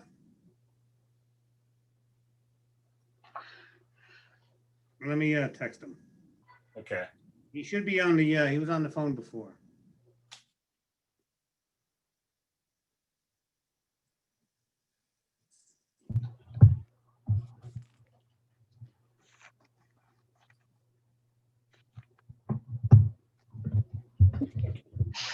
And Michael, I don't think it matters particularly to me, but the prior hours, the hours for the prior establishment were actually a lot shorter. They were 10 and 11 closing, at least according to their stick form with us. I don't know. Yeah, if they- whatever the hours we have is what the mall wants us to have. So if they're closing early, we're gonna be closing early. We won't be open later than the mall. All right, Bert, I don't have anything else. Anybody from the committee? Remember, I can't see your raised hand, so if you have something, say yes and go ahead. Yeah, so Bar Gonzo, I don't know what is the relationship with Bar Gonzo, but they did pretty much everything wrong. So I don't care because it is on the Hudson Yard, and that's fine with me, but it was really a disaster. Right. And Michael, the reason I mentioned this restaurant in the Skyline, they converted from a somewhat sleepy Tex-Mex thing to this, what they were advertising as a major party restaurant, completely redid the interior without letting us know. I don't know if they filed for an alteration with the SLA or not, but there were major changes to the interior. So, you know, to the extent there's overlap of ownership, I hope you pass on that there are I guess, trust issues based on, both what happened to Bar Gonzo and at the Skyline. Well, I think Moshe is more interested in now in the Miznon brands. He's also opening one up in the mall in Brooklyn. I think he's going more of the way of these restaurants. Yeah, but the people, I mean, people are not brands, right? This is the way you act. So the trust is with the person, not with the brand. Yes. Any other person on the committee? This is Twee. I have a minor question here. No question is minor. Thanks. I'm taking the lead of what people are saying about tables and the graph. I'm trying to get back to the spot. The graph on page, I think it's after 8 of 9, they show the 25 tables, and then they have 9 seats at the food counter, and I see 7 little circles there for the food counter, and it's all real cramped. So I don't know. I mean, everything else seems okay except for that section. So the question is it 7 or 9? I mean, because the drawing shows in 7 and the writing shows 9. Everything else is drawn to the right numbers. It would be 9. I could amend the plan if that's what it has on it, but it would be 9 seats at the food counter. Okay. That was a very impressive catch. Yes, really. Okay. It eluded Christine and me, our 2 big seat counters. The truth seekers, right? Can I just clarify? So the hours are extending or decreasing? These were the hours we got from the mall. Uh-huh. So if the mall is closing before 1 a.m., we would obviously be closed before 1 a.m. okay, because what we had for Belcampo was Right. 11 to 10 most of the week and 11 to 11 on Friday and Saturday. And now they're applying for 8 to 1. So they're extending the hours. If the mall is open. If the mall is not open, we would be closing. If the mall is closing. But wait a minute. I mean, don't you know whether the mall is open or not? You are going to rent the space from Christine, them. the way it is now, I don't think the mall knows if they're open or not. Yeah. Right. These were the hours we were given by the mall. Okay. So the mall wants to stay open later in the future. I mean, it's in Hudson Yards. Frankly, I mean, we don't care. Right. But I just wanted to clarify that they're planning to stay open later. Yeah. Okay, thank you. Okay. Any other committee members with questions? Do we have anybody from the community, Nellie? No one. Okay. Do we have any STIPs here, Frank? No, there's no, I don't see any necessary changes. Okay. They have to modify the plan to show the 9 seats. Oh, you're right, but I don't think we need this. Yeah, I don't think we need a STIP for that. Michael, can you get us that by November 23rd? The new one? Okay, great. We have a Motion to approve. Second. Okay, all those in favor? Yeah. Aye. Opposed? Aye. Abstaining? Present, not eligible. Okay. Thank you, Michael. Thank you. See you next month. See you next month. Right. Number 5, 442 West 33rd Street between 9th and 10th. JDDC Elemental LLC. Yes. Can everybody hear me? Yeah, Max, how did you guys lose the Hudson Yards exclusive? It's news to me. Oh. I have some calls to make after this meeting.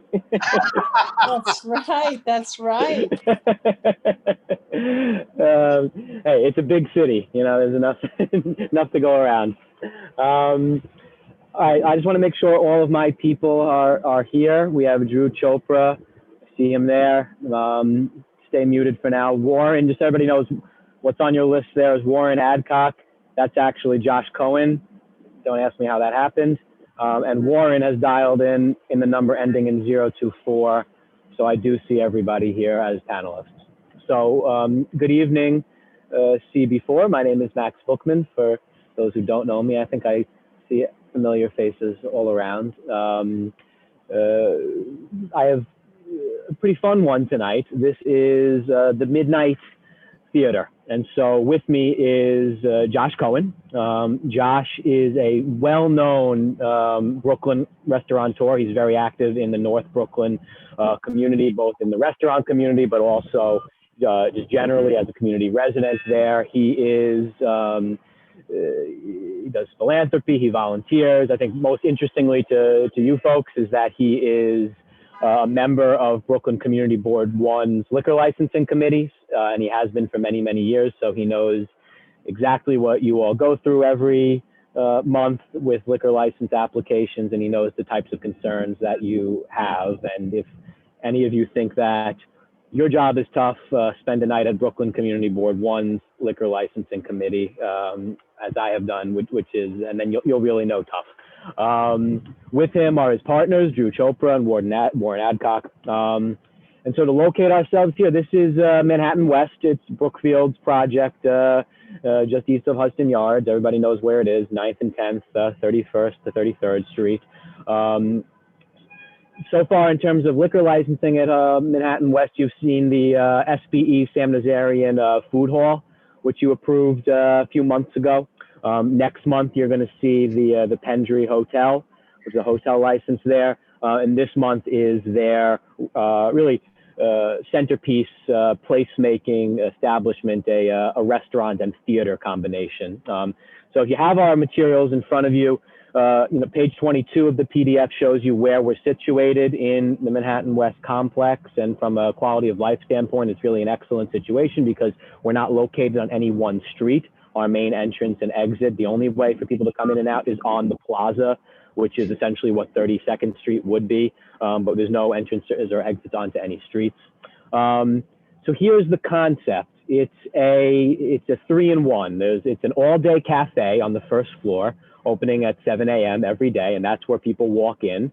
If you're not going to the cafe, then up the stairs brings you to a landing, and then on one side is a full-service restaurant that's going to be open 7 days a week with real restaurant hours, serving an excellent food menu, which we've attached. And on the other side is a theater.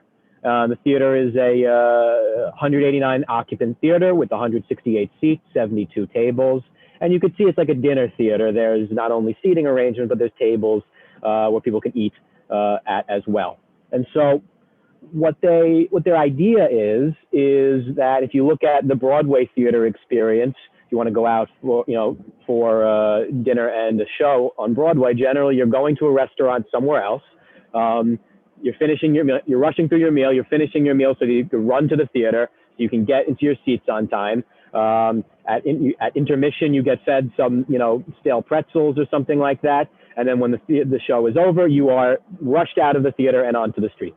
So what they're trying to do is put everything all under one roof. So you can have your dinner at the theater, you can have your dinner at the restaurant. The show is right across the hall. You can continue eating and drinking while you're watching your show. And when the show is over, you're not rushed out because they're going to be open a little later after the shows are over so that you can continue. You can have dessert, you can mingle a little bit, and then you can leave when you're ready to go. So that's the concept.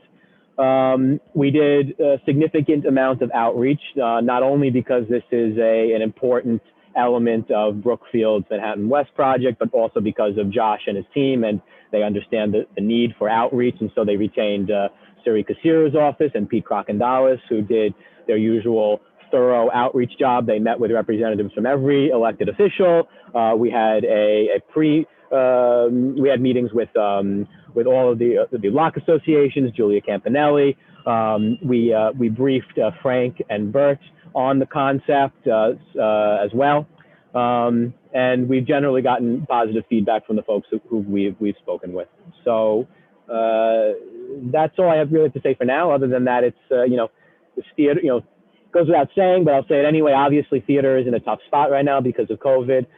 This was planned long before COVID. I mean, New York City could always use new venues for creative performances, creative arts, comedy, music, things of that nature. We think this will be an excellent placemaking addition to the neighborhood. Obviously, COVID creates an additional urgency to make sure that we're doing what we can so that this important element of our city's cultural landscape can recover.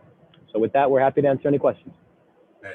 I just want to flag for the committee, in the STIP application form, there are several enthusiastic letters of support from various institutions and individuals, both in support of this venue and Mr. Cohen. There's one from the Actors Fund that came from Barbara Davis, who's a former member of CB4. There's one from the 34th Street Partnership, one from the Hudson Yards Hell's Kitchen Alliance, from Bob Bonfato, who's the former district manager of Community Board 4. It's a very small world here. And a couple others from the North Brooklyn Chamber, the Episcopal Church of the Ascension, and a member of Brooklyn Community Board 1. The other thing I should say, Max didn't mention, was they have had a bunch of discussions with a local resident, Giulio Campanelli, and I think one of the things you've agreed to is all shows are going to end an hour before the closing time of the venue. That's right. That's something that Julia was very interested in, and after some back and forth, we've agreed to accommodate that. So the STIP will be all performances will end no later than midnight Sunday to Wednesday and 1 a.m. Thursday to Saturday, right, Max? And the purpose of that, to remind people, is that everybody will not be departing in a mass mob all at once. People will have an hour to distribute themselves between the venue, hanging out, some people going immediately, some people hanging out. And so there won't be that kind of a crowd in the plaza, on the street, looking for cabs, going to the subway all at once. Yeah, and if I could just jump in, I'm sorry, guys. I would have a letter from Julia too, but she's dealing with a family emergency in Florida right now, and I just chose to leave her alone. This was a request she made of us that we're carrying through in her absence. Peter or Max, is there anything else Julia wanted that you didn't agree to? Just that we would deal with atmospheric haze when she gets back from Florida. Okay. So there was a question about, our use of that prop device, that in some shows there's to make fog, and she had some environmental questions that we'll address later on with her. The other thing I should mention, just to follow up on what Max said and Bert said about exiting, is that the entrance and exit to this place is actually not on a street. It's onto the central plaza courtyard in the middle of the development. So people will come out there and then can head in different directions. So it's not even like everyone leaving is going to necessarily end up on the same sidewalk or even the same street. Yeah, you could exit the 9th Avenue, or you could take the breezeway through straight to 10. Yeah, and that plus what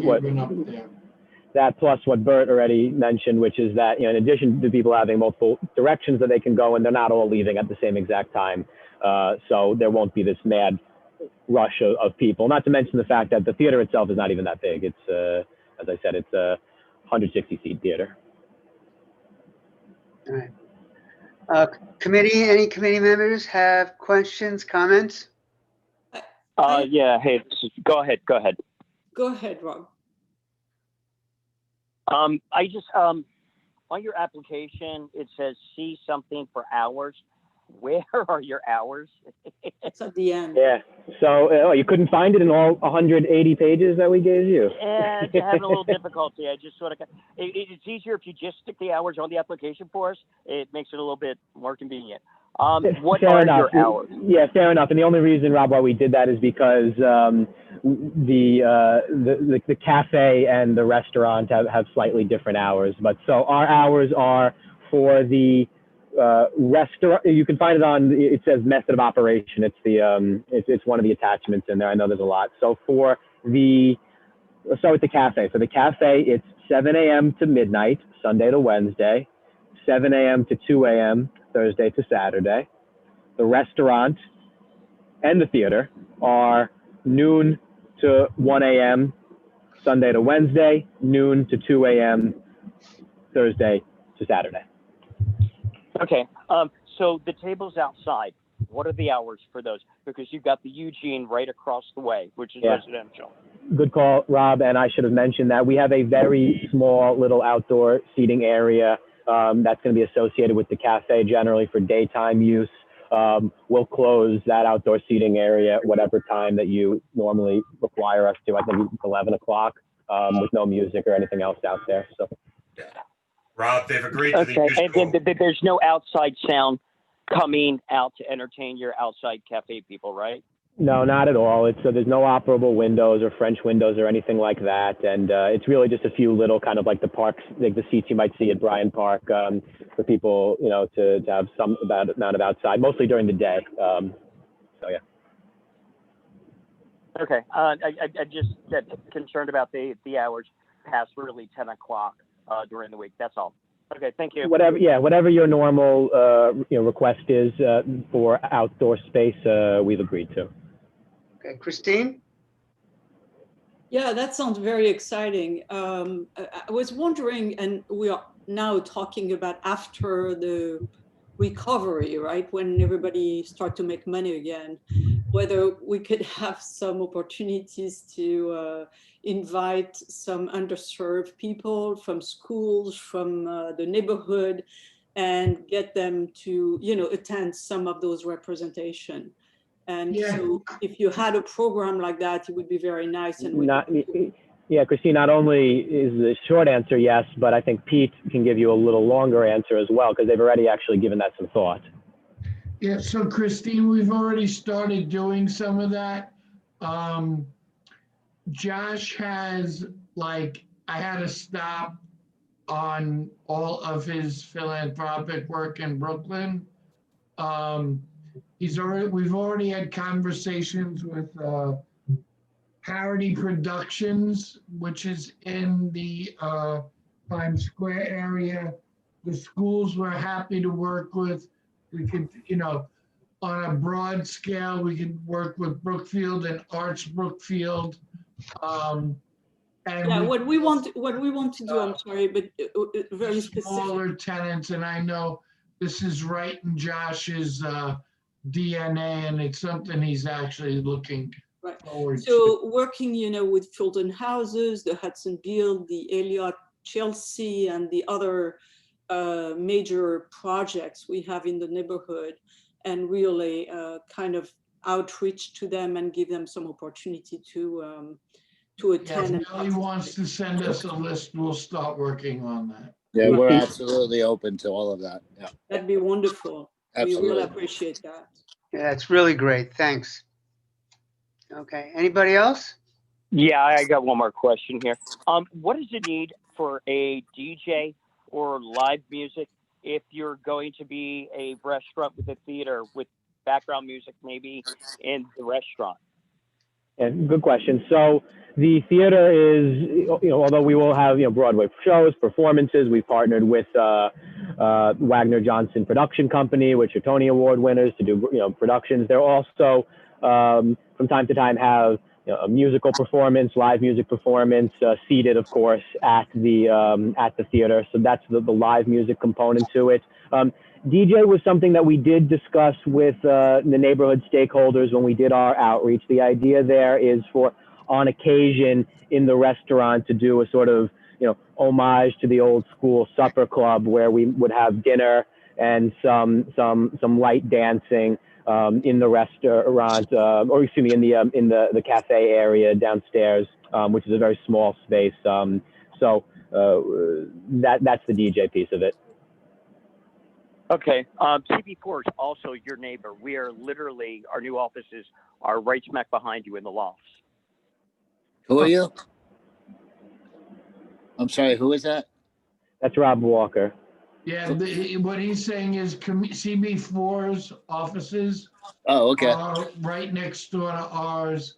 They're in the loft building, which I believe is like 424 or 436. Yeah, West that's it. 33rd. Which- They're which- within the Great. campus as well.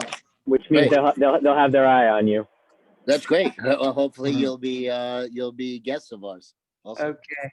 Anybody signed up from the community, Nellie? No, no one has a hand raised. Okay, thank you.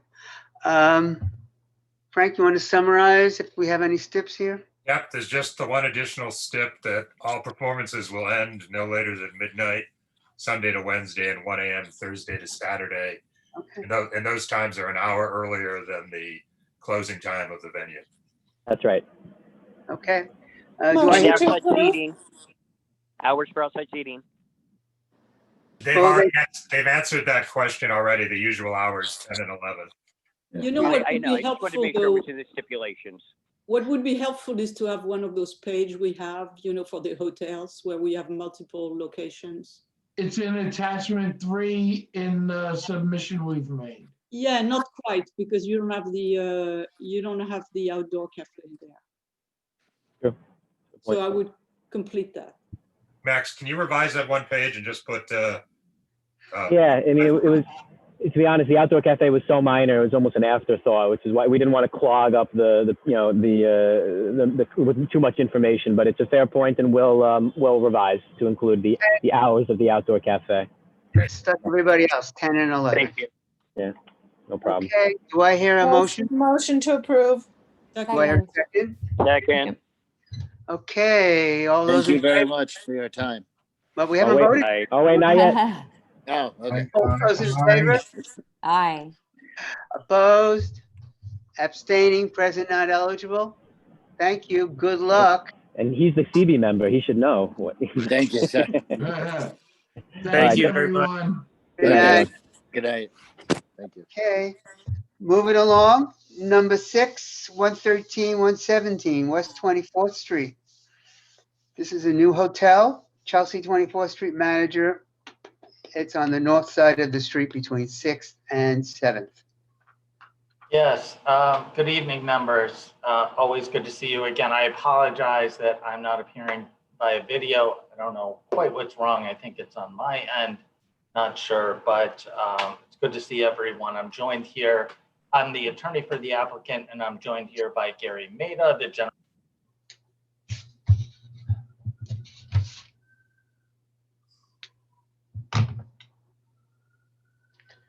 Maston, you cut out if you're still speaking. We lost you.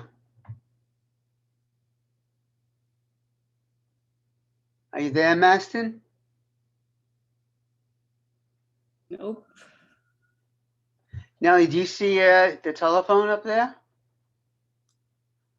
No, he's live. He just muted himself. Did he say that there was someone by the name of Gary? He was about to say someone else was with him. Because I have someone listed as an attendee that's name is Gary. I'm gonna move them over. See who appears. No, I think his connection is just gone. Gary? Nope. Maybe you want to move to the next subject? Gary? Yeah, yes, can you hear me? Yes. Are you the applicant? Yes, I am. Yes, I'm the general manager. Maston is the attorney. Okay.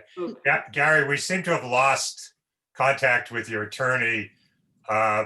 We can take the next item and circle back to you if that's okay. Yeah, that's fine. I'd rather him present. I figured that. Okay. Yeah. Okay. Then we have, just to let everybody know, number 8 is postponed until next December because they need to meet with some members of the community. So we have only the last one is number 7, 348 West 52nd Street, Advanced Aerospace LLC. Nellie, I see that Justin Buchanan is on the application and is an attendee, so you probably should move him in. Okay. That's I'll move okay. now. I'm just gonna speak for both of us. Oh, That's okay. okay. Okay. And you are? I'm Eric Einstein. I've been before this committee a bunch of times. I think some of you know my face. Justin and I own and operate hardware on 10th Avenue between 47th and 48th Streets. We've been before you more recently for the former dry cleaners next to Amy's Bread on 9th Avenue, for which you granted us a 4 a.m. license. That deal did not go through. It changed hands several times and looks like they are looking to sell the building and not to us. So for now, at least, that deal is dead. Coming before you today, we're looking for a deal on what was Therapy Bar on 52nd Street between 8th and 9th. That is a longstanding gay bar that closed in April. They packed up and left at the beginning of COVID. They turned in their keys, and we are trying to take it over, renovate it, and keep gay bar in the neighborhood in that spot. Similar operation to what Therapy had in terms of the CFO doesn't change. We're not doing anything major structurally on the inside. It's really trying to freshen it up and open it up as a new venue. One thing that I do want to point out, because I know that it's a touchy subject for this committee, is that we would like to replace the carriage door, which is now a closed glass window. It's divided sightline window with French doors so that we can have better ventilation, especially during COVID. But the hours of operation will be till 4 a.m., just like they were previously. We have a long and I think good track record in this community board and in this community. I attend the meetings, the block association meetings for hardware on a monthly basis with Elka, who is, I consider, a friend now among others, including JD. And we did a full outreach to the list of people that we were given by this committee. And I spoke with Steve Bolita for a while, and he is okay with this application. He sent in a letter saying that he was as well. I don't know if there's anything else that you received in addition to that, but outreach was made, and Steve seemed okay with it. Eric, a couple things. The way you filled out the form, I take it when it's yes, no, and you X out no, you meant your answer is yes, correct? Correct. Okay.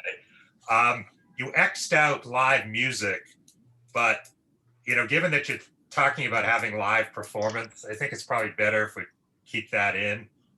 Okay. There've been debates about whether lip syncing is, live performance, and so I'd recommend you restore that, which we can do for you. Okay. Committee, this. I thought that was more like, are we going to be an open mic kind of a cafe wa type thing, and that's not what we're doing. Yeah, but you are going to have at least lip syncing performances and possibly people singing, I assume, right? Therapy, the fireplace there predated the STIP form, but I'm virtually certain they had a 4 a.m. license. And then this is the email we got from Steve Bolita, the chair of 4954 Block Association. I spoke with Eric. We discussed his application in our last Block Association meeting. I know of no complaints at his venues. Eric is a member of our Block Association and always works with the community. We only received positive feedback from those that attended our meeting and no complaints about his application. We feel confident that Eric will be a good addition to our neighborhood. And Bert, that's all I have. That's a high recommendation.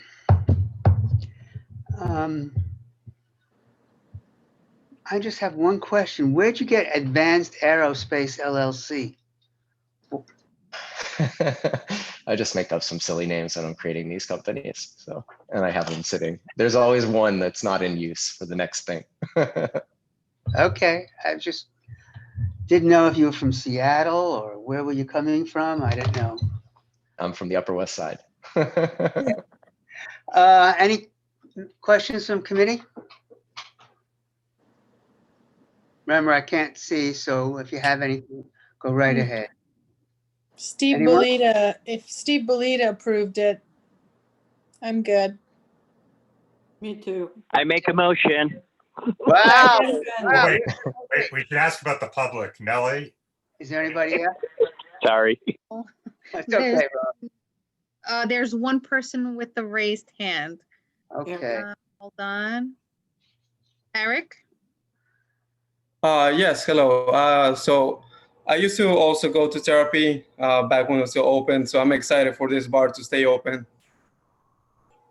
Okay. Again, Thank you. and thank you for hanging in there and offering Yes. support. Usually people only stay if they're going to have bad things to say. So And he's not a plant. I don't even know who he is. So thank you. Okay. Rob, you were going to make a motion? I was going to make a motion to accept these based upon our terms and conditions. Second.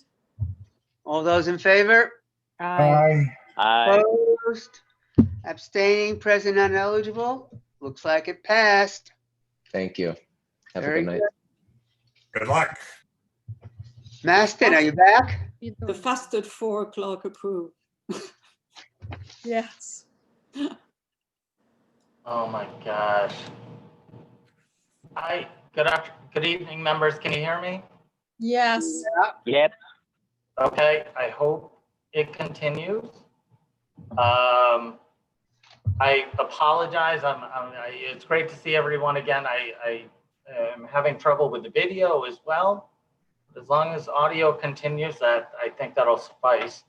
I'm of course the attorney for the applicant. I'm joined here by Gary Maida, the general manager, as well as Al Firestein, who is a sound expert that conducted a sound study for us regarding the outdoor areas, which again, this is a little bit about the application. This is an application for a hotel license, full on-premise liquor. There are a couple spaces where alcohol will be served. On the first floor, there is a lobby as well as a dining area. Then there were out front on the south side of the building, I believe on 24th Street, there is what's called an arcade area. It's an outdoor space that will have a roller cover, but the roller cover is intended more for weather as opposed to sound, because as I think Al will talk about, the sound I don't believe is an issue in the front area. There's also a dining space on the second floor, in the interior of the second floor, that also leads to a terrace, which would be covered by a roller cover. However, based on the sound study, it's intended to be covered by a roller cover, which would again also help with weather, sound as well. However, after conducting the sound study, it appears that even with the roller cover open, if you will, sound does not appear to be above the ambient levels that as tested. So, but again, Al will talk more about that in his study. There would only be recorded music, both inside and outside. And again, the study was performed considering that type of music in that space. And I can get into further detail or take questions, or I can turn it over to Al so he can elaborate on the sound study and his results for those spaces. Okay. Maston, before Al starts, so on the second floor terrace, are you saying you are going to keep the roller cover closed all the time, or you want to have it open, or what's your position? I'm sorry, you are breaking up, Frank. Could you say that again? Second floor terrace, are you going to have the roller cover permanently closed?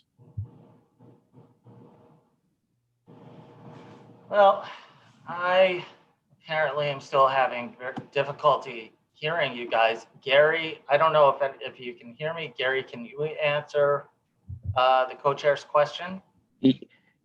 Yes, I mean, obviously, we would like to have that space on the second floor be available to be open during the nice weather season. I think that's the whole point of it.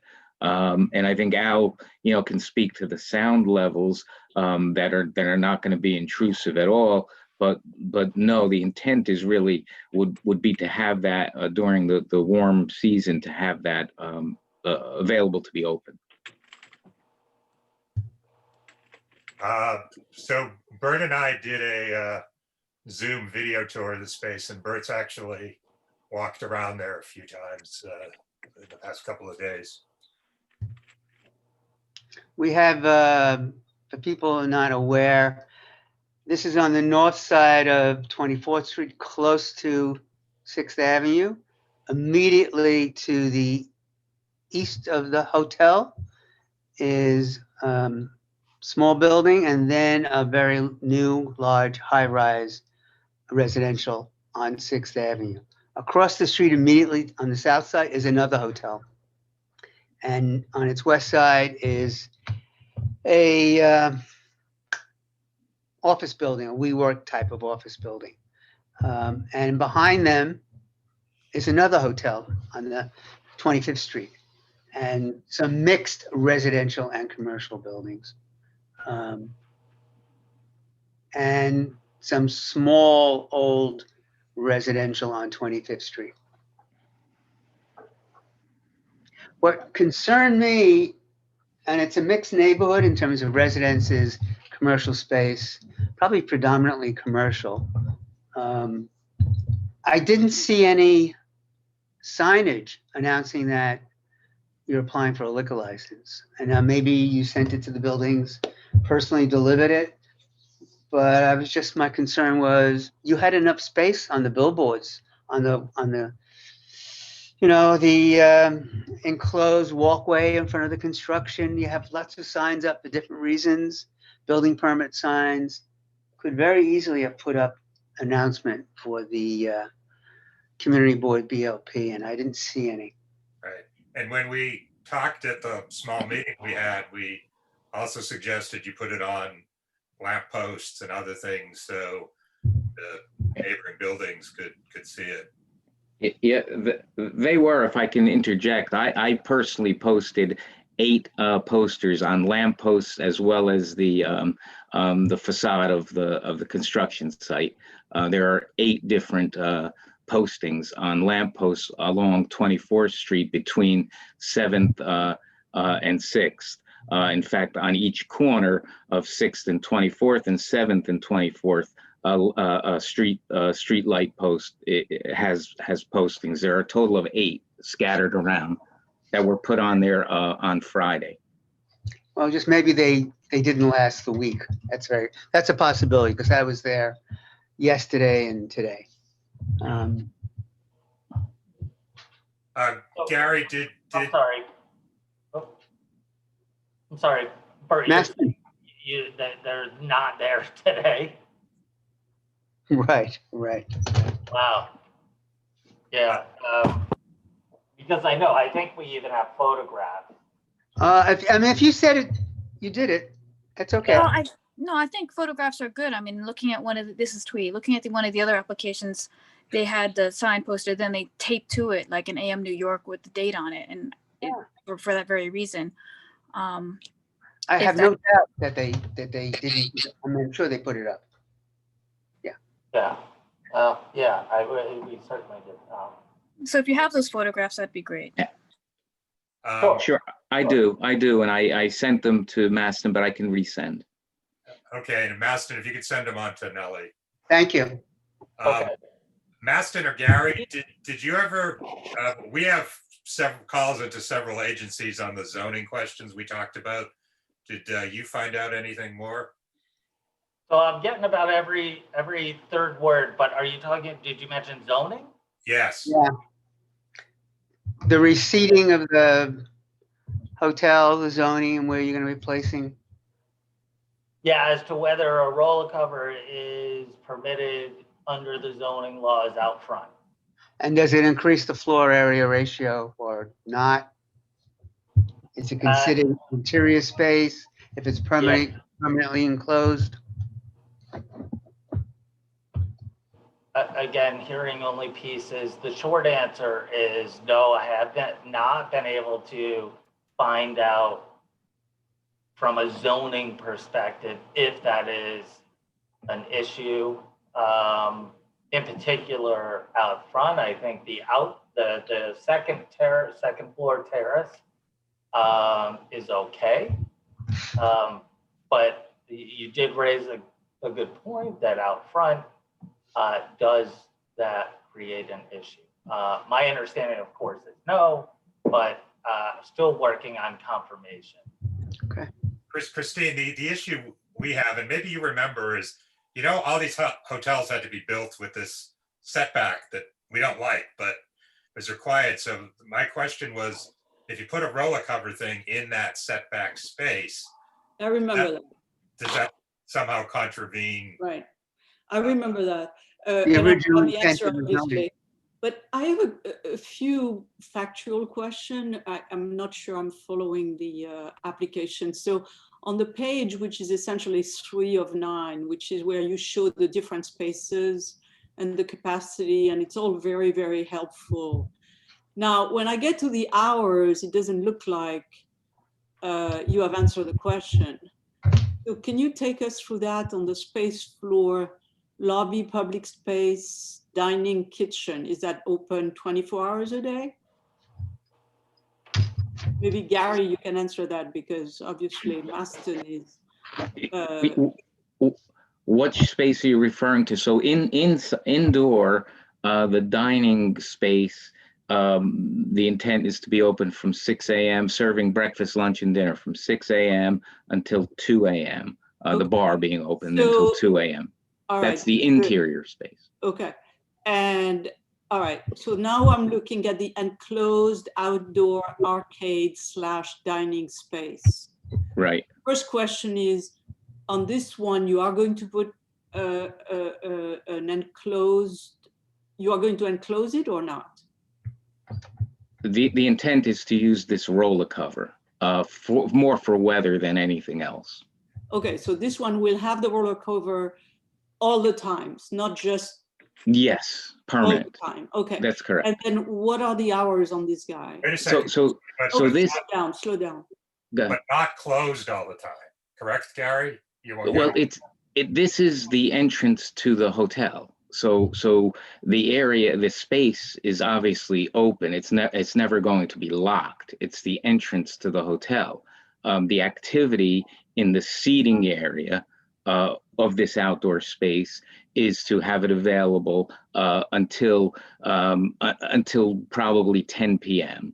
But wait a minute, we are still confused about the definition of this space. Mm-hmm. When you say it's enclosed outdoor, what does that mean?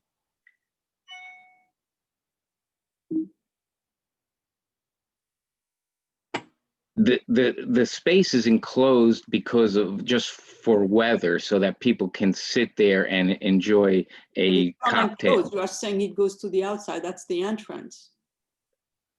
Right. That's how people will enter the hotel, through this space. They will enter through this space. So the space itself will be covered. Yes. And there will be glass or windows or whatever in the front, right? Yes. Yes. Okay. So wait. Now I'm confused. I thought this was a roller covered space. It is. So is the roller cover going to be kept permanently closed on the first floor space? On the first floor, I believe the plan is to keep it permanently closed. Yes. So we're putting that down as a deal. Okay. Yes. And now the hours of that space is from where to where? If it's the entrance, it has to be 24 hours, right? Yes, but to be able to serve food and drink in there, we have to post hours. So we cannot be having people sitting out there to serve food in at all hours. So our intent is to close that area to serving food and alcohol at 10 p.m. Okay, so therefore the operation is 24/7, but the food and drinks is from when to when? Well, from 6 a.m. because technically breakfast starts at 6 a.m. So if people want to eat out there, so 6 Okay. a.m. until 10 p.m.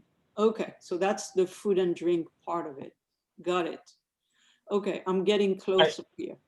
Now, public space for dining, interior, I think I'm getting that, but what are the hours on this guy? First level, you're talking? Second level. Second level. Again, 6 a.m. until 2 a.m. interior, inside. Okay.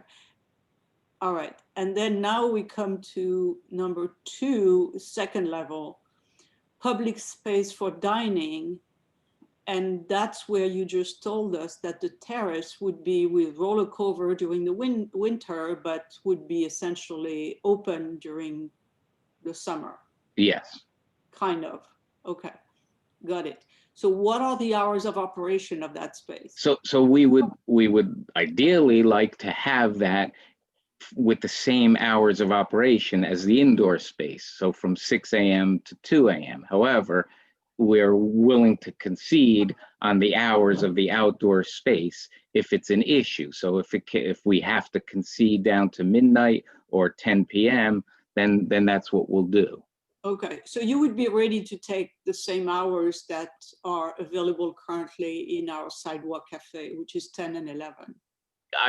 We would. I mean, Okay. ideally, we would like to be able to use the second floor longer, but if it's an issue, then we go with the same hour. We understand that. So 10 and 11, okay. And the other floors, we don't care really about it. So now, thank you. I'm much clearer. This is much clearer now. Yeah, the entrance, Christine, is like, all these hotels, Yeah. they'll have like tables and chairs out there for coffee or whatever they're serving, but it's the entrance to the hotel. Yeah. You can walk right through. The difference here is they're having a cover. So can I interject something here, Bert? Go ahead. The way I understand it, in the front, what I call the front arcade dining area, that's got a roller cover, but it does not cover the entire frontage. It covers about 2/3 of the entire frontage. The entrance to the hotel does not go through the roller cover. It goes to the right side of the roller cover. Oh yeah, I got it. Oh, okay. So it's not right down the middle. Yeah, I got it. So this is on one side and the other side. Got it. Yeah, you can see that on the floor plan. Okay, I don't have the floor plan in front of me. Thanks, Al. Sure. So it looks to me that if I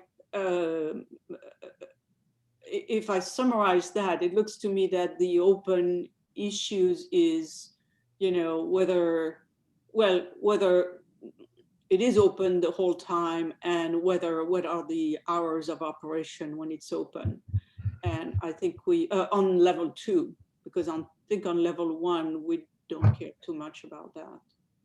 And then we have an issue about vestibule, where you say you are going to have a vestibule. If you have a vestibule and if it's on your property line, it's fine. But if it's on the site, where is the vestibule?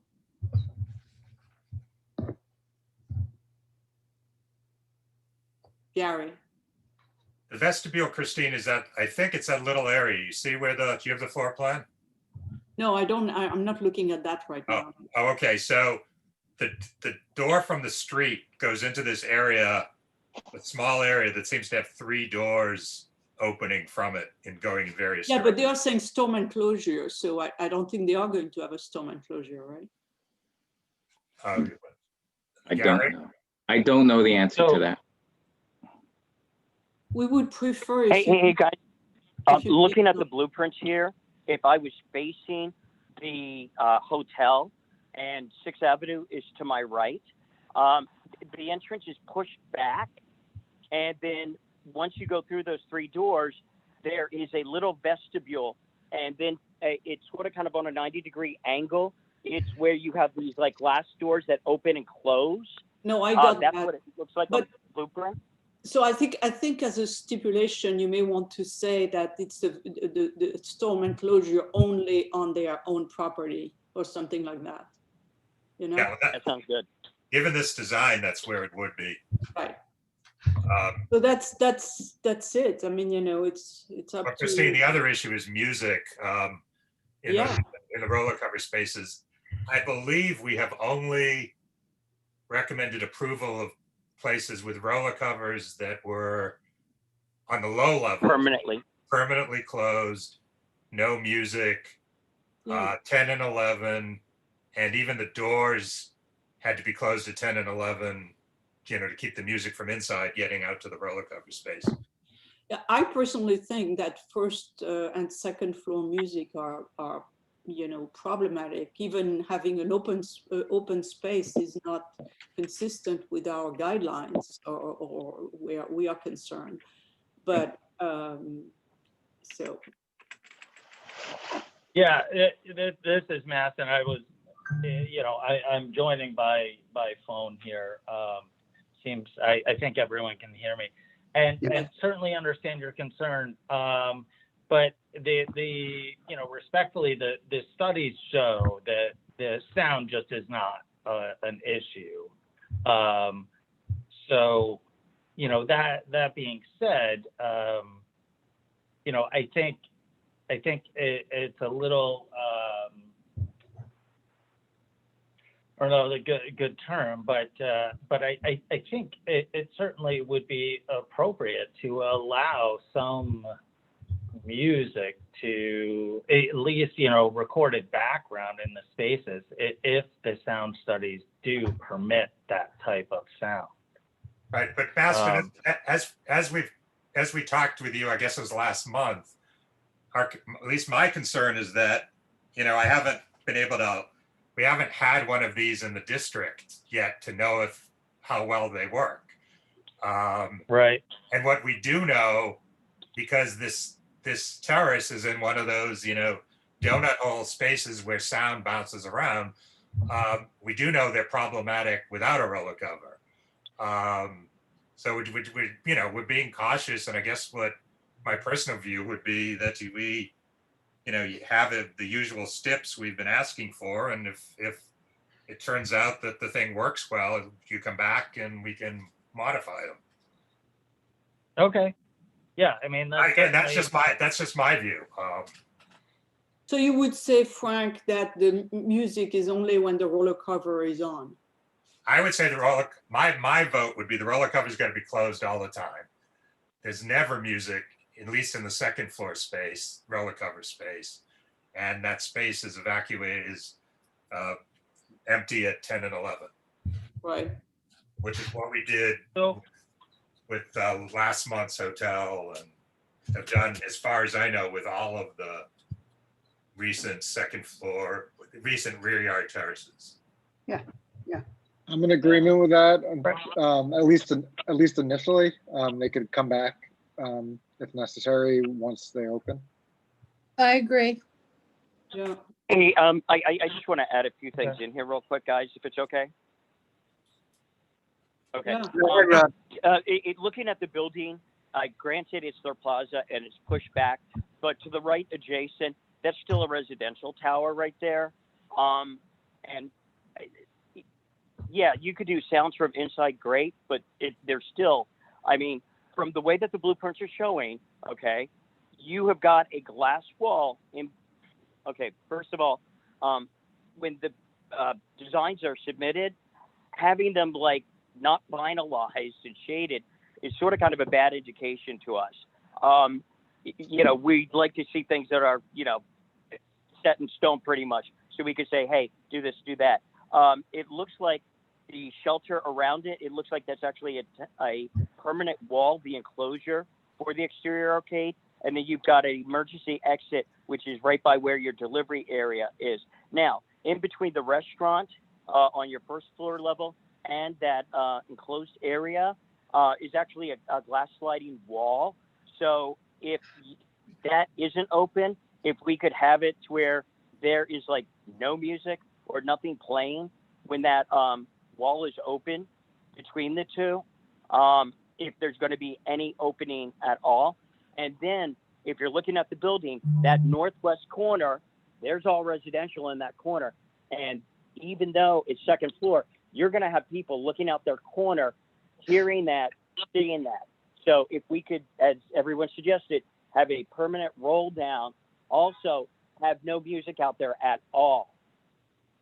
Okay, I'm done. Well, you know, again, you know, respectfully, we're willing to, you know, I think agree to, because this is a new sort of concept, to test it out for at least a year, come back if everything works well, and hopefully be afforded some opportunity to, you know, expand, whether it's, you know, open the roller cover during certain hours or what have you, in accordance, of course, with the sound study that shows that the sound is not an issue.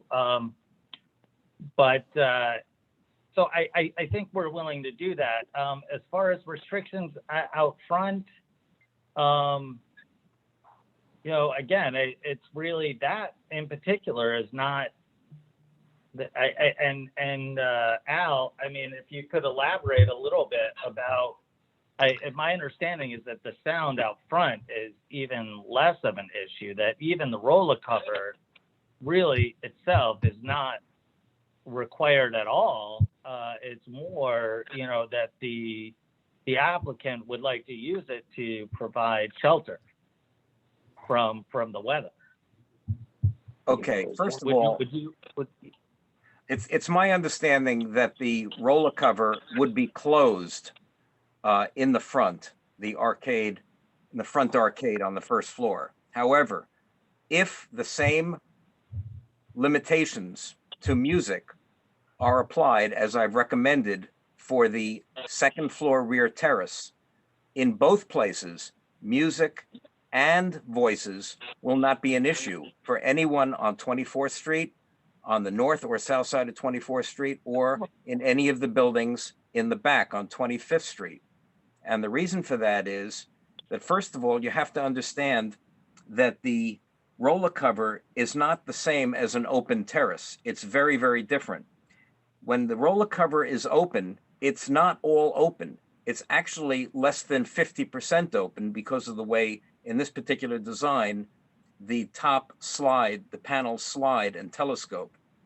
And because of that, when sound goes through an opening and then expands into a larger opening, the sound is reduced automatically by half immediately. Al, I don't want to interrupt, but it's getting late. I think they've agreed to keep it closed, so I don't think we need to talk about sound when it's open or partially open.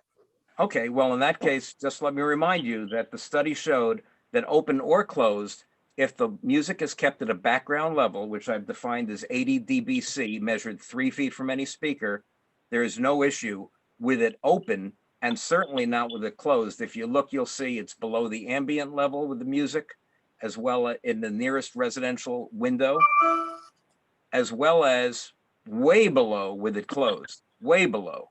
So there's no question that it'll be no problem for interior music, especially if it's closed.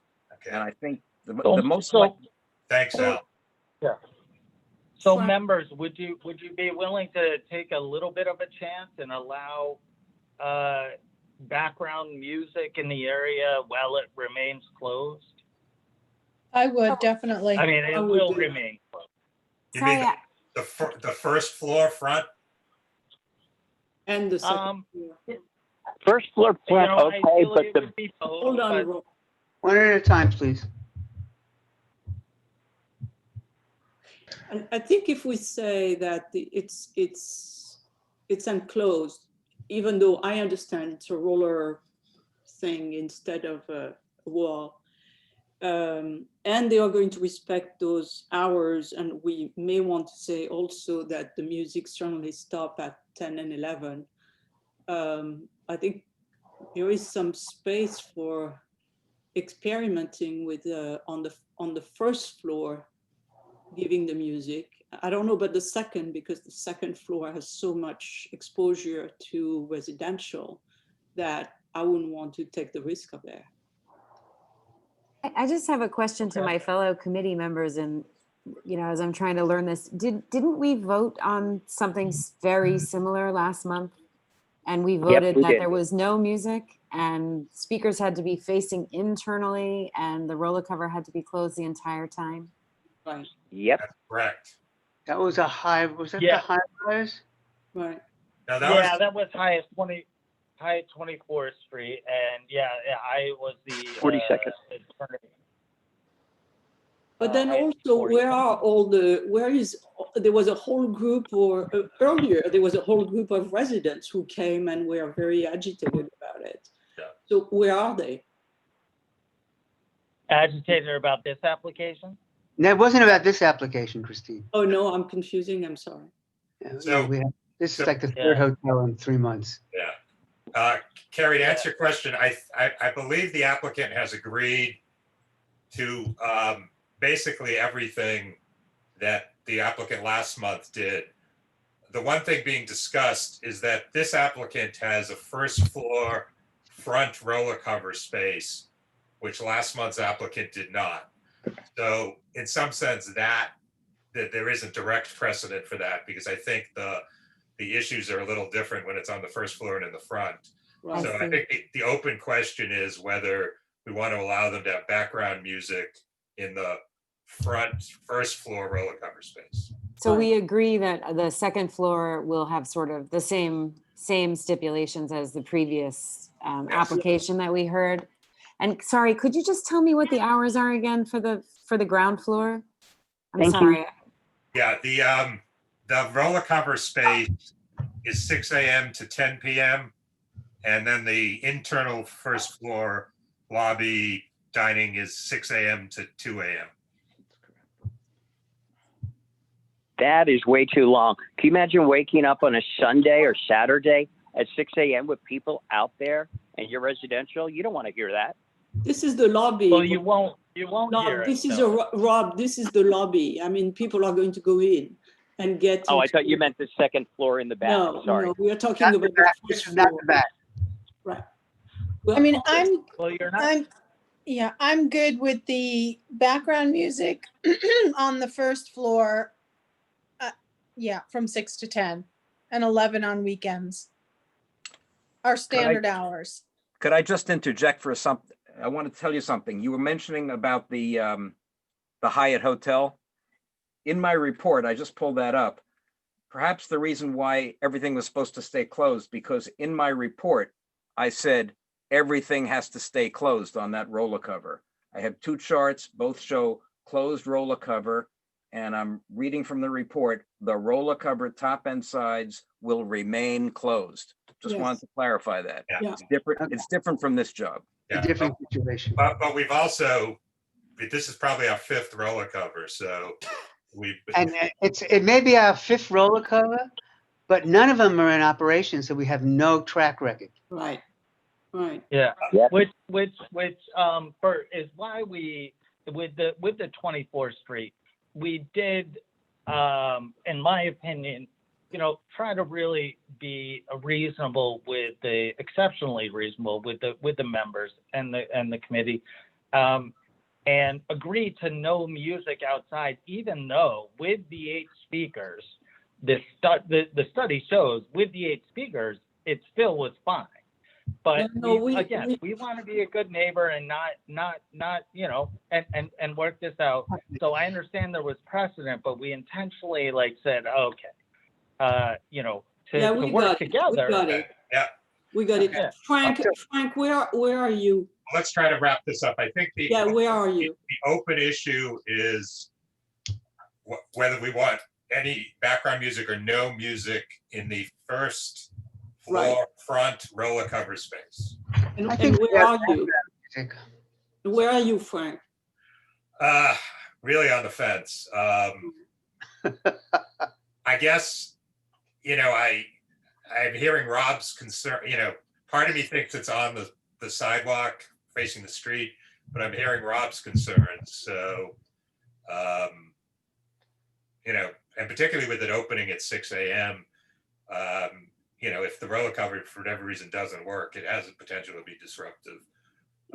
but I Well, feel, if it doesn't work, we're gonna hear about it very quickly. yeah. Yeah, I don't, So let me float a motion. I'll do a motion based on what Frank said, which is no, everything we have said before, and then no music on the first floor. And could we get a sense of the committee here? I would, I second. yeah, I So would, no music anywhere. Yeah, I had music on the, background music on that first floor. me too. I have no problem with that. I'd be fine with that. Yeah, I'm with you, Bert. I'm with Oh, you. wait. Oh, I don't know. Rob, did you just say you'd be fine with background music in the first Yeah, floor? in the front of the building, I'll be fine with it, but I would prefer reduced hours, but that's just me. Okay. All right. And remember, Can we do right a motion immediately about- across the street is another hotel. so let's do a motion about that. Okay, well, wait, But I there's gotta three read, I gotta residential read. buildings right there. And the residential building is to the east facing 6th Avenue. The entrance is on 24th Street. I think we got it. Let's do a motion. Okay, I think I gotta read this. And Maston, you can hear me, right? I want to make sure you agree. Yeah, I can hear you. Okay, so these are the additional steps. Any storm Okay. enclosure will be placed only on private property. The 2 outdoor terrace spaces will be completely enclosed on roof and all sides with roller covers. Roller covers will be kept closed at all times. There'll be no speakers and no music or amplified sound of any kind in second floor roller cover enclosed terrace space. In first floor terrace enclosed roller cover space, there will be background music only.